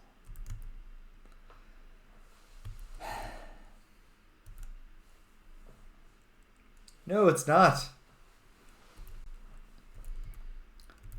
At least, like, here we go. Come on. Decided to take a journey. Well, have fun.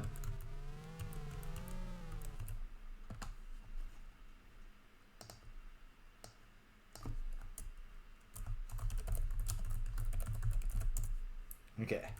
Well, we're going to get out there and we're going to see what we can do.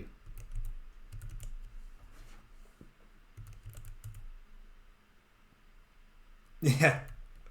And he teleported right onto my feet. Which, to me, is his fault. I want my map.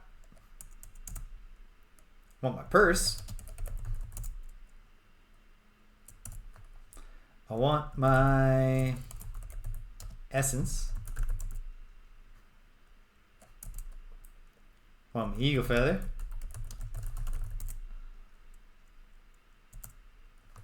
And I want my fly wings.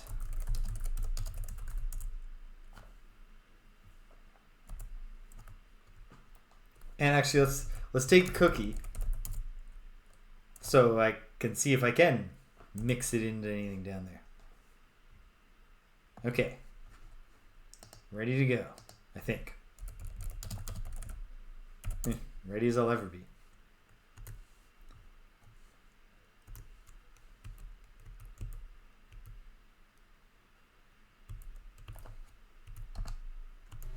Boom. We're in town. Alright, how many coins do I have in my purse?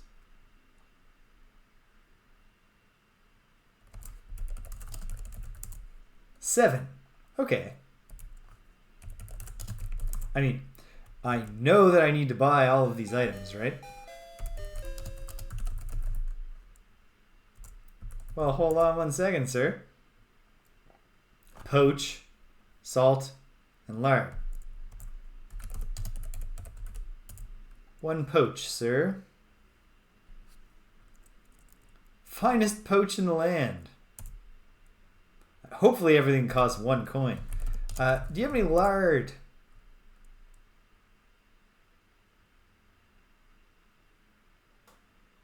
I guarantee you'll be happy with this lard, young sir. Good. Great. Oh, you amiable fellow. What was the other thing? Salt. I got some salt. Alright, so I got 4 coins left.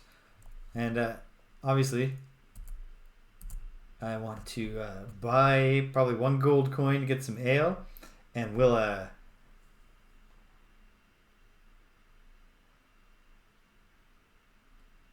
in theory...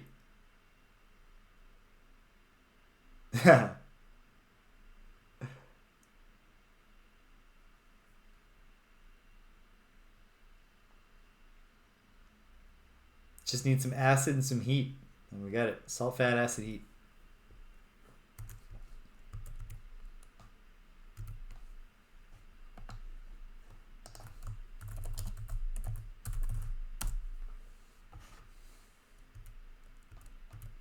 Okay.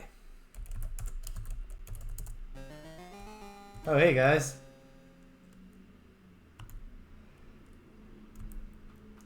I think I probably want to just keep on. I don't think I want to show my coin purse while those fellows are there.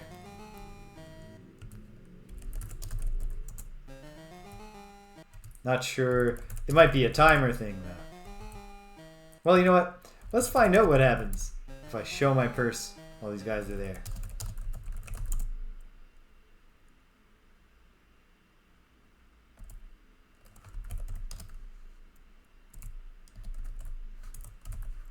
Alright, I'm gonna get some ale. Maybe.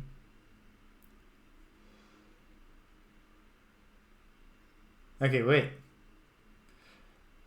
No, I can't seem to. I can't buy the ale and mix anything into it. Instead, I've gotten drunk, and now my controls are messed up. Well, that's fun. Oh, good. Walked it off pretty quick, but well, no, that's nothing. That's not helping me. Hold on. I bought a bunch of new items. I should tick them off. Well, I've got my lard jar, so I've started on the invisibility spell. I've got my pouch. If I can just get those acorns, I can do the deep sleep spell. I've got my salt. I can find one smooth colored stone. I'd be laughing. So,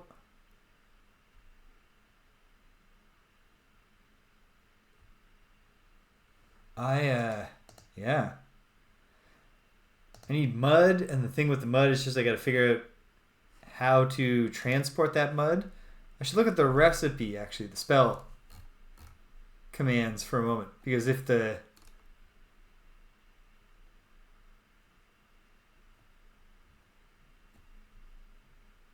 I don't know. I need something to hold it in. I have an empty jar. Could I get a cup of mud? I have an empty cup again.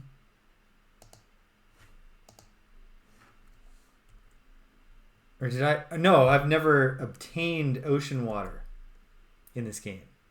In this instance. Which I need for the storm spell. Well, there's a puzzle I can solve. Such as it is.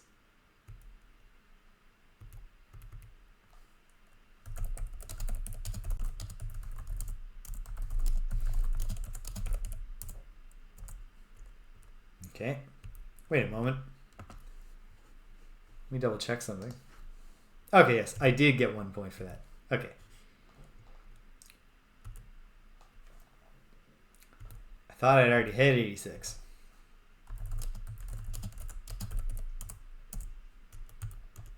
Okay. So Gwydion doesn't want to put his hands in the mud, which I guess is fair.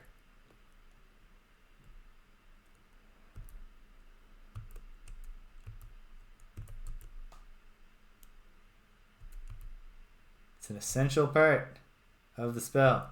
Okay, it would make no sense for the mosquito to be able to fly through the spider web. The fly. But what if? I feel like the spider probably has a... No. Spiders love flies. Well, how do they feel about eagles?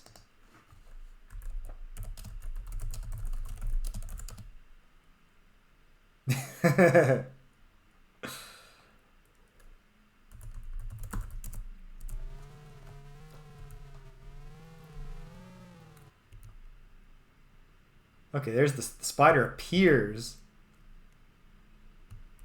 You swoop close to the spider web and find the huge spider guarding the entrance. Taking her in your beak, you vow to get rid of her once and for all.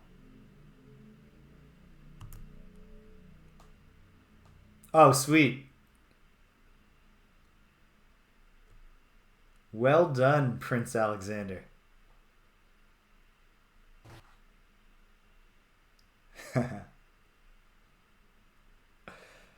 Okay, great.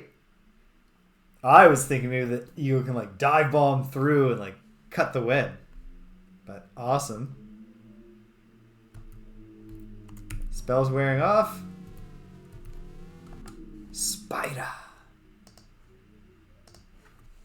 Get rid of Spider. You've entered the cave of the Oracle. You're almost afraid to speak. Wow, this is not what I was... Well, hold on, actually.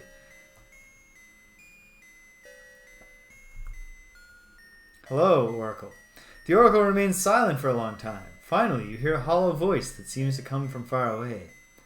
I've been waiting for you a long time, Gwydion. I have sorrowful news for you. Years ago, a terrible three-headed dragon invaded Daventry and keeps the people in a state of terror. This monster requires, once a year, the sacrifice of a young maiden.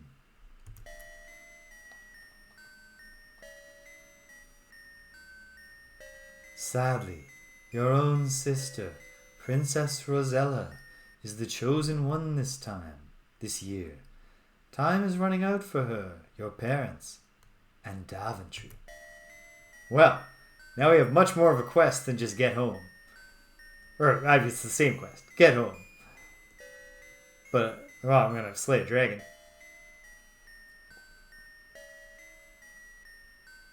You, Gwydion, the hollow voice continues, are the only one who can save them. But you must hurry. I have something to give you. A small stone of amber. Use it wisely, my friend. Okay. The Oracle grows silent again and seems to fall into a deep sleep. You attempt to thank the Oracle, but the Oracle does not respond. But I have the amber stone. Yes, I do. Which is a smooth colored stone. I can cast the spell of random teleportation. So let's read about it.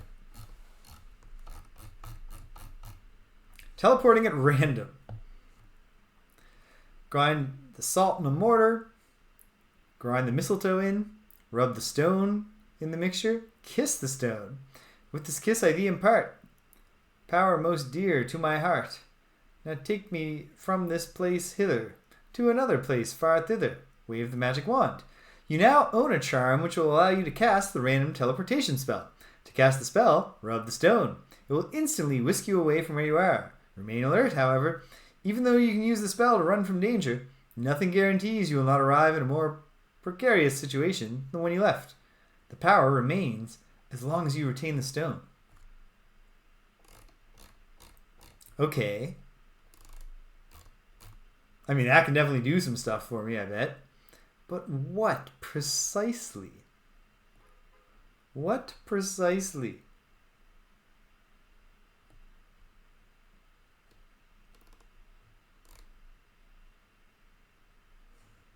I don't know.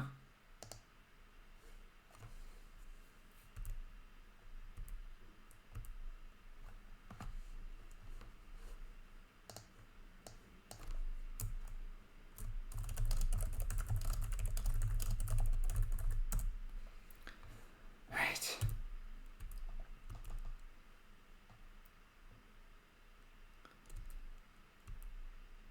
Getting those acorns would really be great. That'd be a nice note to end on. Maybe these birds will discuss the secret of how to get the acorns. No. Wait. Getting so frustrated. Oh, they're just talking about worms. Yeah.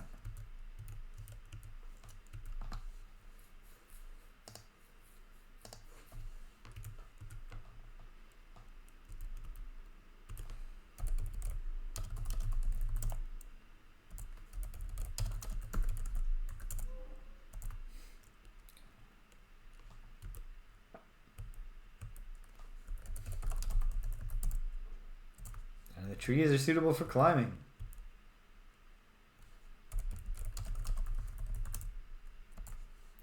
Also just trees that do shade. Do you think that young man looks anything like his twin sister in Daventry? I don't know, but I hear her beauty is legendary, chirps the other bird. Well, He ain't exactly chopped liver either. First little bird states. Thanks, birds. I appreciate that. That's kind.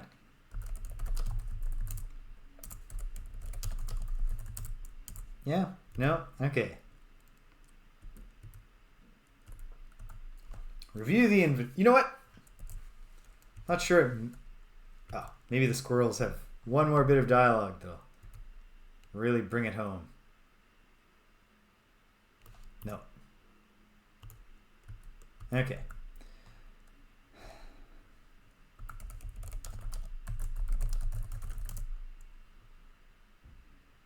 Very nice.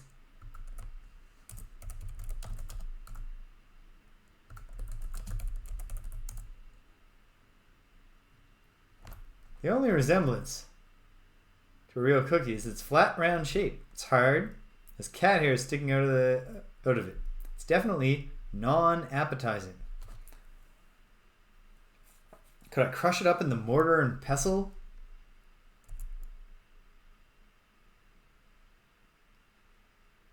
Maybe. Well, hold on. Let's go this way for a moment.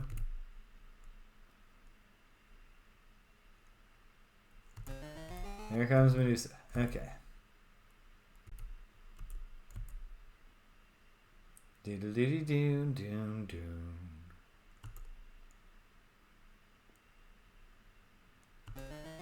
Here she comes again. So there's the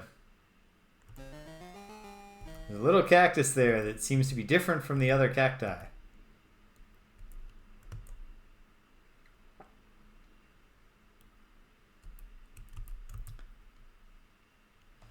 If I wait on the screen with the acorns, will a squirrel come to fetch the acorns? If so, what benefit would I derive from that? I mean, I could watch it go back, but I know where the acorns are, so how would that help me find them? I don't know.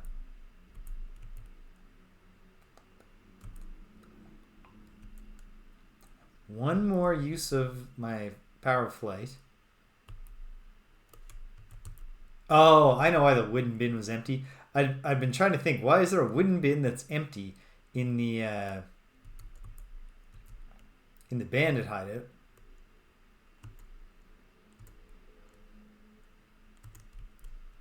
Yeah, he's got his nuts.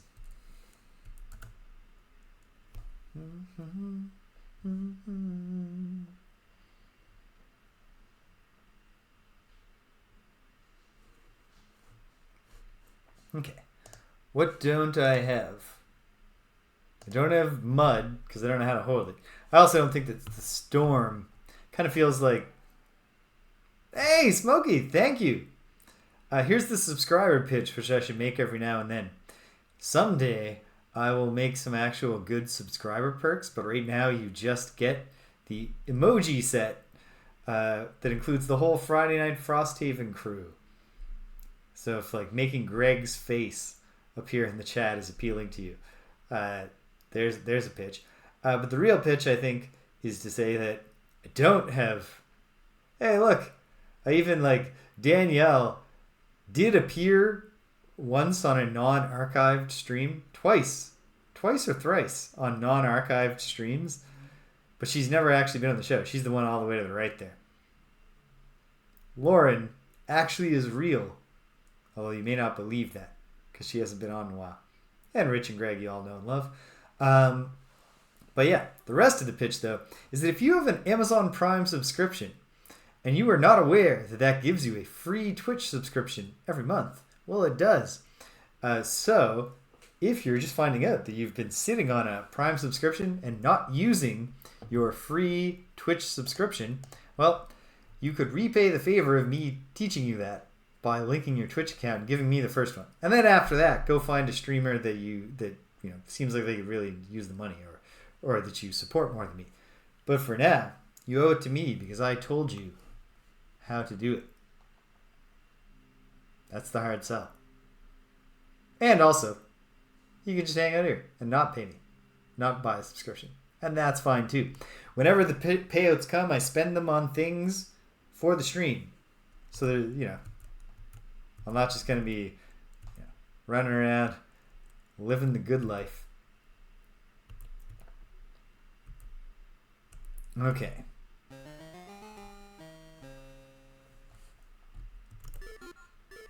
Well, I got robbed.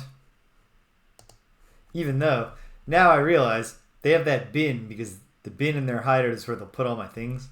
So I can just go and take them back. Okay. Like, I tried flying up there and it did nothing.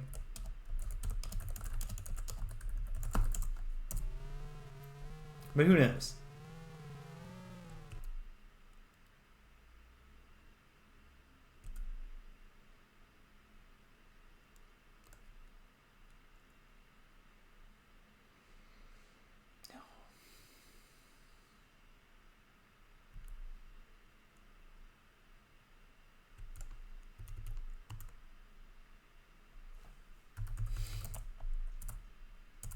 Oh, buzz.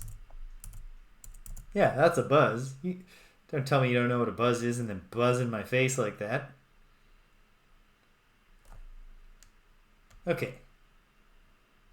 Well, I also tried to fly up there as an eagle, and yet I might as well once more.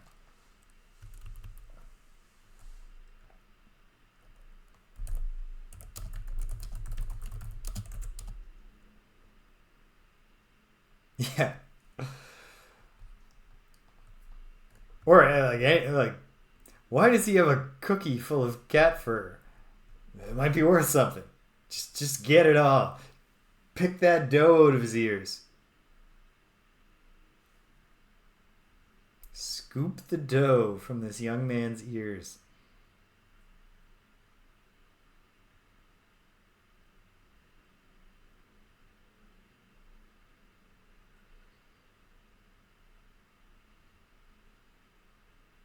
Yeah. That could be it too. That's quite plausible. Okay.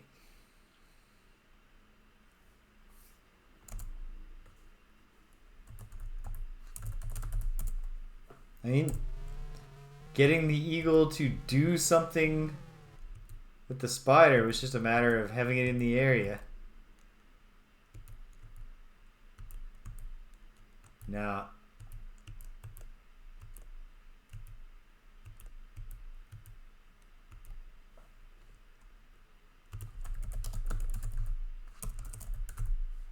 this is not going to work. Shh, you're flying.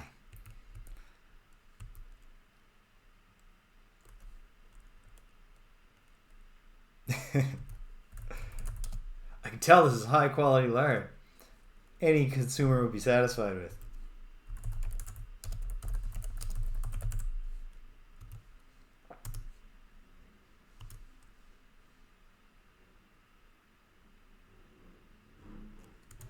No. Okay. Obviously, don't want to use up the essence in that way. But hold on. One last before I give up on this thread for now. Oh, what if...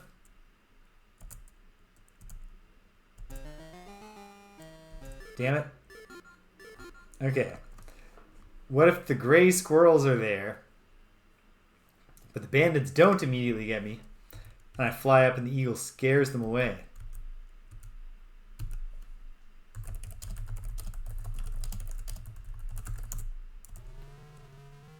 And in fleeing, they drop a few... Nope.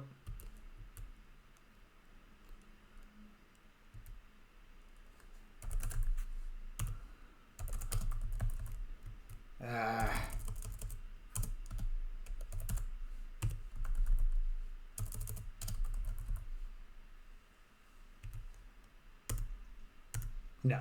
You can't do anything whilst you're flying.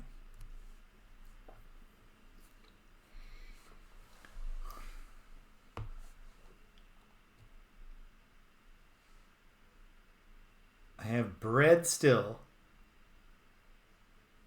so I can feed Manannan again. All hope is not lost. But, okay. How am I going to get him to... Well, hold on. I have the bowl. Can I crumble the cookie up in the bowl? Don't need... No, I already tried this. It said you don't need to do that. Maybe I can crush it up with the mortar and pestle? I ought to try. Well, you know what?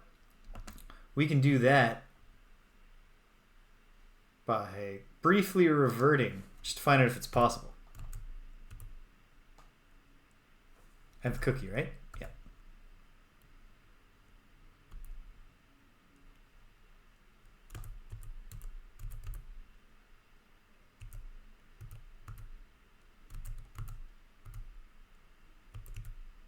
Try the pestle.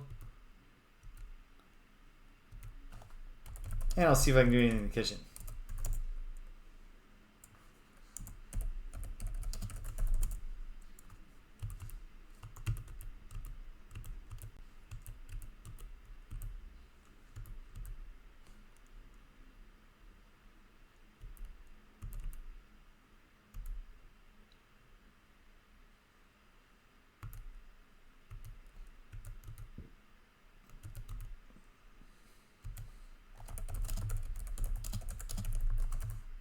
In mortar.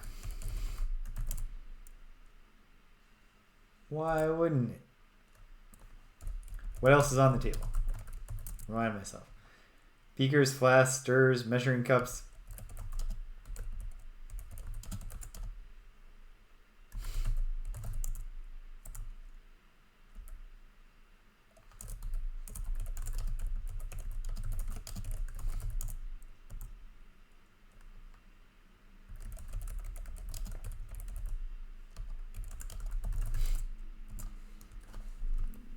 Okay. I really feel like getting Manannan to eat this cookie will be the solution to, at least to our... I don't think they do, but that is something I ought to try. Okay, I'm going to go back to the out in the world save after I just pop by kitchen and see, is there anything? Put cookie on table. No.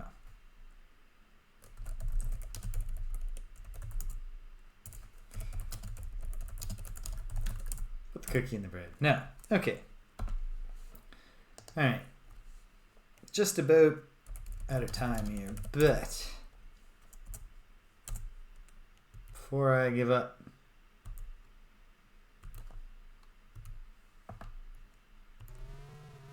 so it shall be, what if I can steal a bowl of porridge from the three bears?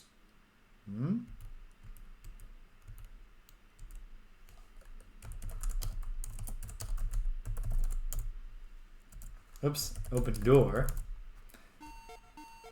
Hey, it's new people. Pirates. Rowdy seamen.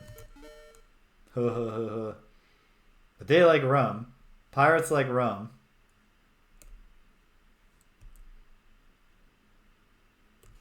Can I talk to the pirates? Well, hold on. Look at the pirates. They've been drinking heavily for some time. They're loud and they're rowdy. Hey, gents. They peer at you through bleary eyes and continue swilling the rum. One, who looks like the captain, pauses and drunkenly throws, "Aye, me bucko. Be a wanting passage on me ship. What you running from? Nas, no matter. As long as you got gold, lets me know how much you got."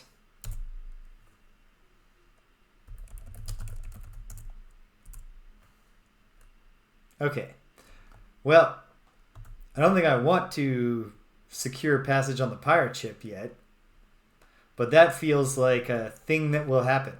Because obviously I got to get from here to Daventry. All of a sudden, like, we have a big dock, so we're going to leave in a ship from the dock. Now there's some pirates here, and they're talking about giving me passage in exchange for coins, and a spell that causes a storm could have applicability, either in keeping them around long enough that I can get all of my stuff done, or getting them, like, they're not stopping at Daventry, But if we cause the storm near enough to Daventry or something, feels like the storm is on a pirate ship spell. All right.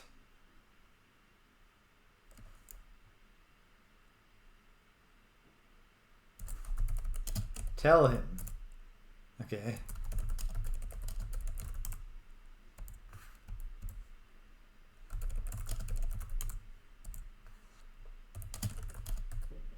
Too late, bucko. Not interested anymore. But I have 4 coins. No. All right. Well, I'll have to learn how to do that.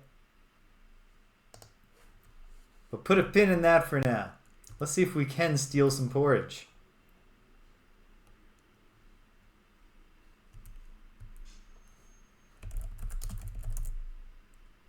Not right now.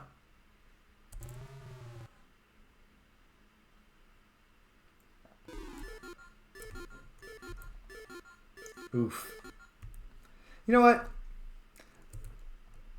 Why do I feel bad about stealing from this guy? He's really kind of a jerk, and his wife's not much nicer. No porridge. Porridge. Take small bowl of porridge. This bowl of porridge is just right. You see, there's a reason I went for the small bowl first. So you take it with you. Sorry, bears, especially because the baby bear is really the only one who hasn't done something to piss me off. But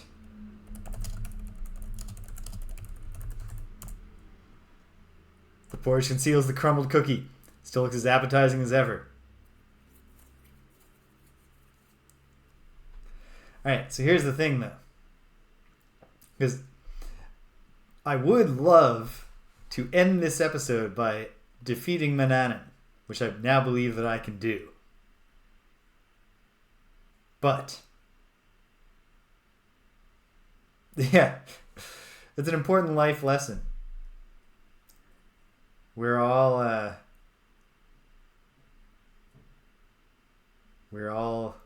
constrained by the choices that were made before we even existed. The thing is that Manannan's not going to come back until a certain point in time. Probably like 1 hour 20 minutes or 1 hour 30 minutes. And I can't just sit around. It's right about the time I should be thinking about making that supper. So,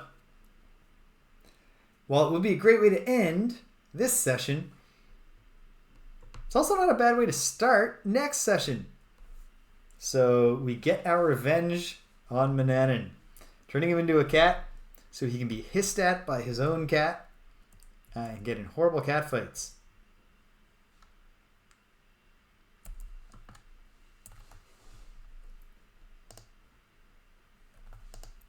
Alright, quick review. Where are we in terms of what I gotta do? Gotta get those fucking acorns, which I can see in a tree right there. Or maybe that is a hint for me to go around looking in other trees. You know what? There's a thing we can actually check out really quickly.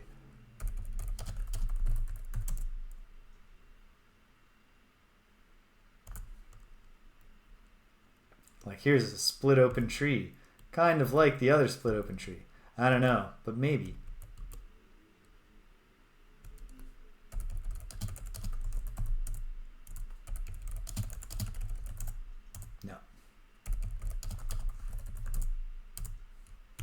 But this is the thing. I should actually...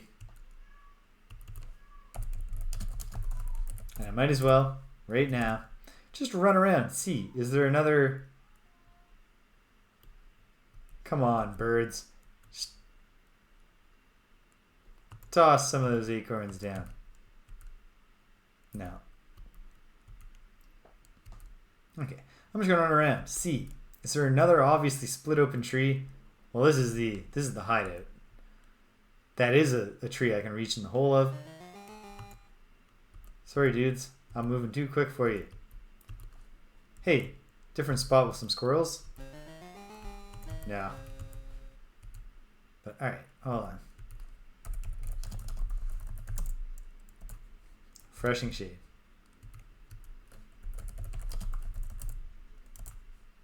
No suitable climbing trees.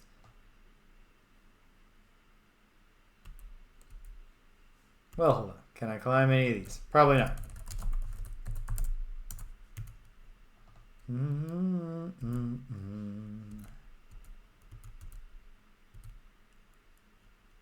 It's driving me crazy.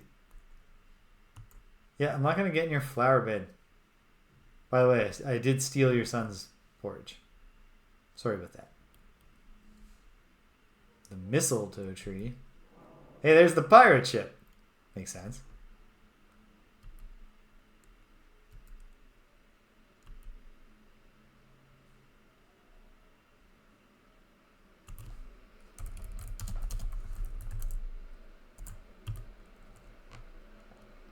Okay. I think the acorns are probably the big remaining thing. I gotta figure out how to get that cactus too. And I gotta figure out how to get the mud. Those are all the spell ingredients I haven't secured yet. 3 acorns, mud, cactus, cactus juice. And then I gotta figure out how to secure my passage on the pirate ship. And then I think from there it's just figure out how to get back to Daventry, how to survive the pirate passage and get there, and then slay or trick or befriend or whatever the dragon. Do something so the dragon stops wanting to eat my sister, so she can wind up actually in some other form of peril.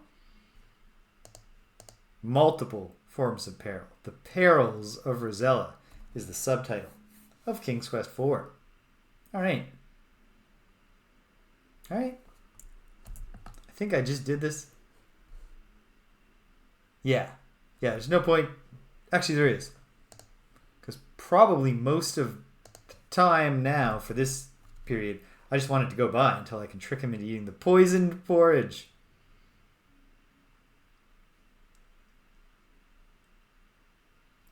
That was a satisfying one. To have the thought occur to me and realize, of course, I can take the porridge. And then when I went in, I was like, oh, there's 3 bowls. Well, I'll take the just right one. So good. That's a good solution. But shout out PJ, because it certainly helped me figure out the actual solution. Your thought about trying to get food from the tavern. Like, let's get some extra food was a key portion of solving that. So good work, team. And yeah, all right. I'm loving this game. Yeah, and one of the things was they can have the porridge, they can not have the porridge. Right. I feel like when I figure out the acorns, it's going to be like, oh, fuck's sake. Like some easy thing. Ask squirrel for acorn. Or something. I don't know. I'm trying to look at the things I have. None of them like screamed me, this is how you... Oh, pardon me, get up there.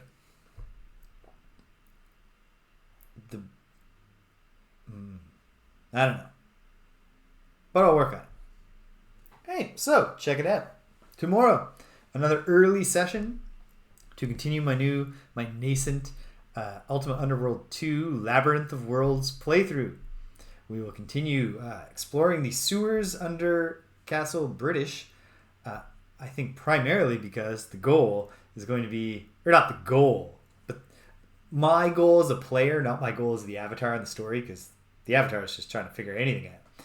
But I think down there I will find some moon gates that will take us to other worlds, perhaps other worlds that the Guardian has already been involved in, so that we get some more, we learn more about the Guardian, which would be cool.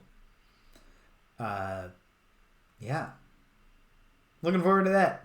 On Tuesday, well, we did not get to start Shiodai Niketsuko Akunio-kun last week on Tuesday because I made I thought I had checked the ROM, but I hadn't checked the ROM all the way to playing, and it turned out that the translation patch was causing a glitch at the transition from the pick your save file screen to the playing the game screen. I have found a working ROM, and we will take on Shodai Neketsuko wa Kunio-kun as Greg and James beat him up. I think that's the last beat him up through 1993 that'll demand more than one session of our time. I don't think we're going to beat the game in one go because like the two Kunio-kun beat 'em ups, well, there are 3 Kunio-kun beat 'em ups, technically 4, arguably. What I'm trying to say here is it's a beat 'em up RPG. So, it's got a story. It's got, it's going to take a little time. But yeah, who knows? Maybe we'll beat it. Maybe we will. It'll take us forever to beat it because I just keep on knocking Greg out. Not with Greg, but with my buddy Mo in real life. We were playing River City Ransom, and Mo was just so bad at not doing friendly fire. He would just knock me out again and again and again, and it was very funny. But then, because he kept knocking me out, I was losing all my coins, so I couldn't buy items to improve my stats. And so his character, Riki, was getting stronger and stronger and stronger, which was making it easier for Riki to knock Kunio out. And he just couldn't stop. No matter what, he would just be like, I'm just going to do one running jump kick, even though we beat all the enemies. And he'd just hit me with it. He'd be like, oh no. Anyway, we're doing that. And then, from there, we'll have 99 beat-em-ups left to go till we've played every beat-em-up through 1993. We added Mad City to the list, the Famicom version of the game known here as Adventures of Bayou Billy, because we were playing Bayou Billy, and on the one hand, it kind of sucked, mainly because it took forever to kill the enemies, and it was just like a slog of the first level. Couldn't get past the first level. But it turns out that's a localization where, to thwart the rental market, they broke the game balance by giving all the enemies extra health, rearranging the positions of enemies so that you were forced against tougher enemies more frequently, and just generally making the game deliberately worse in a really mean-spirited way. But even while we were struggling with the broken version of the game, we were struck by the fact that it has not only a really novel setting, like what inspired the developers at Konami to set a beat 'em up in Louisiana Bayou? I don't know. But then also, having made that decision, why did they give the game just this amazing funky disco inflected soundtrack? It's really good. We want to hear all the songs. We want to see. I think. Yeah, you got to fight gators. Although it's possible the Famicom version won't. There's a part in Bayou Billy, like the NES version, the North American version, where you it won't let you scroll until you beat 2 gators down in the pond or in the swamp. And I was saying, when we were doing it, I was like, why does he need to stop it? What does this have to do with his quest to save his girlfriend from a gang?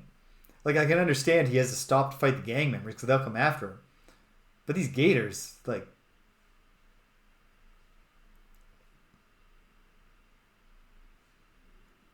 oh, wow.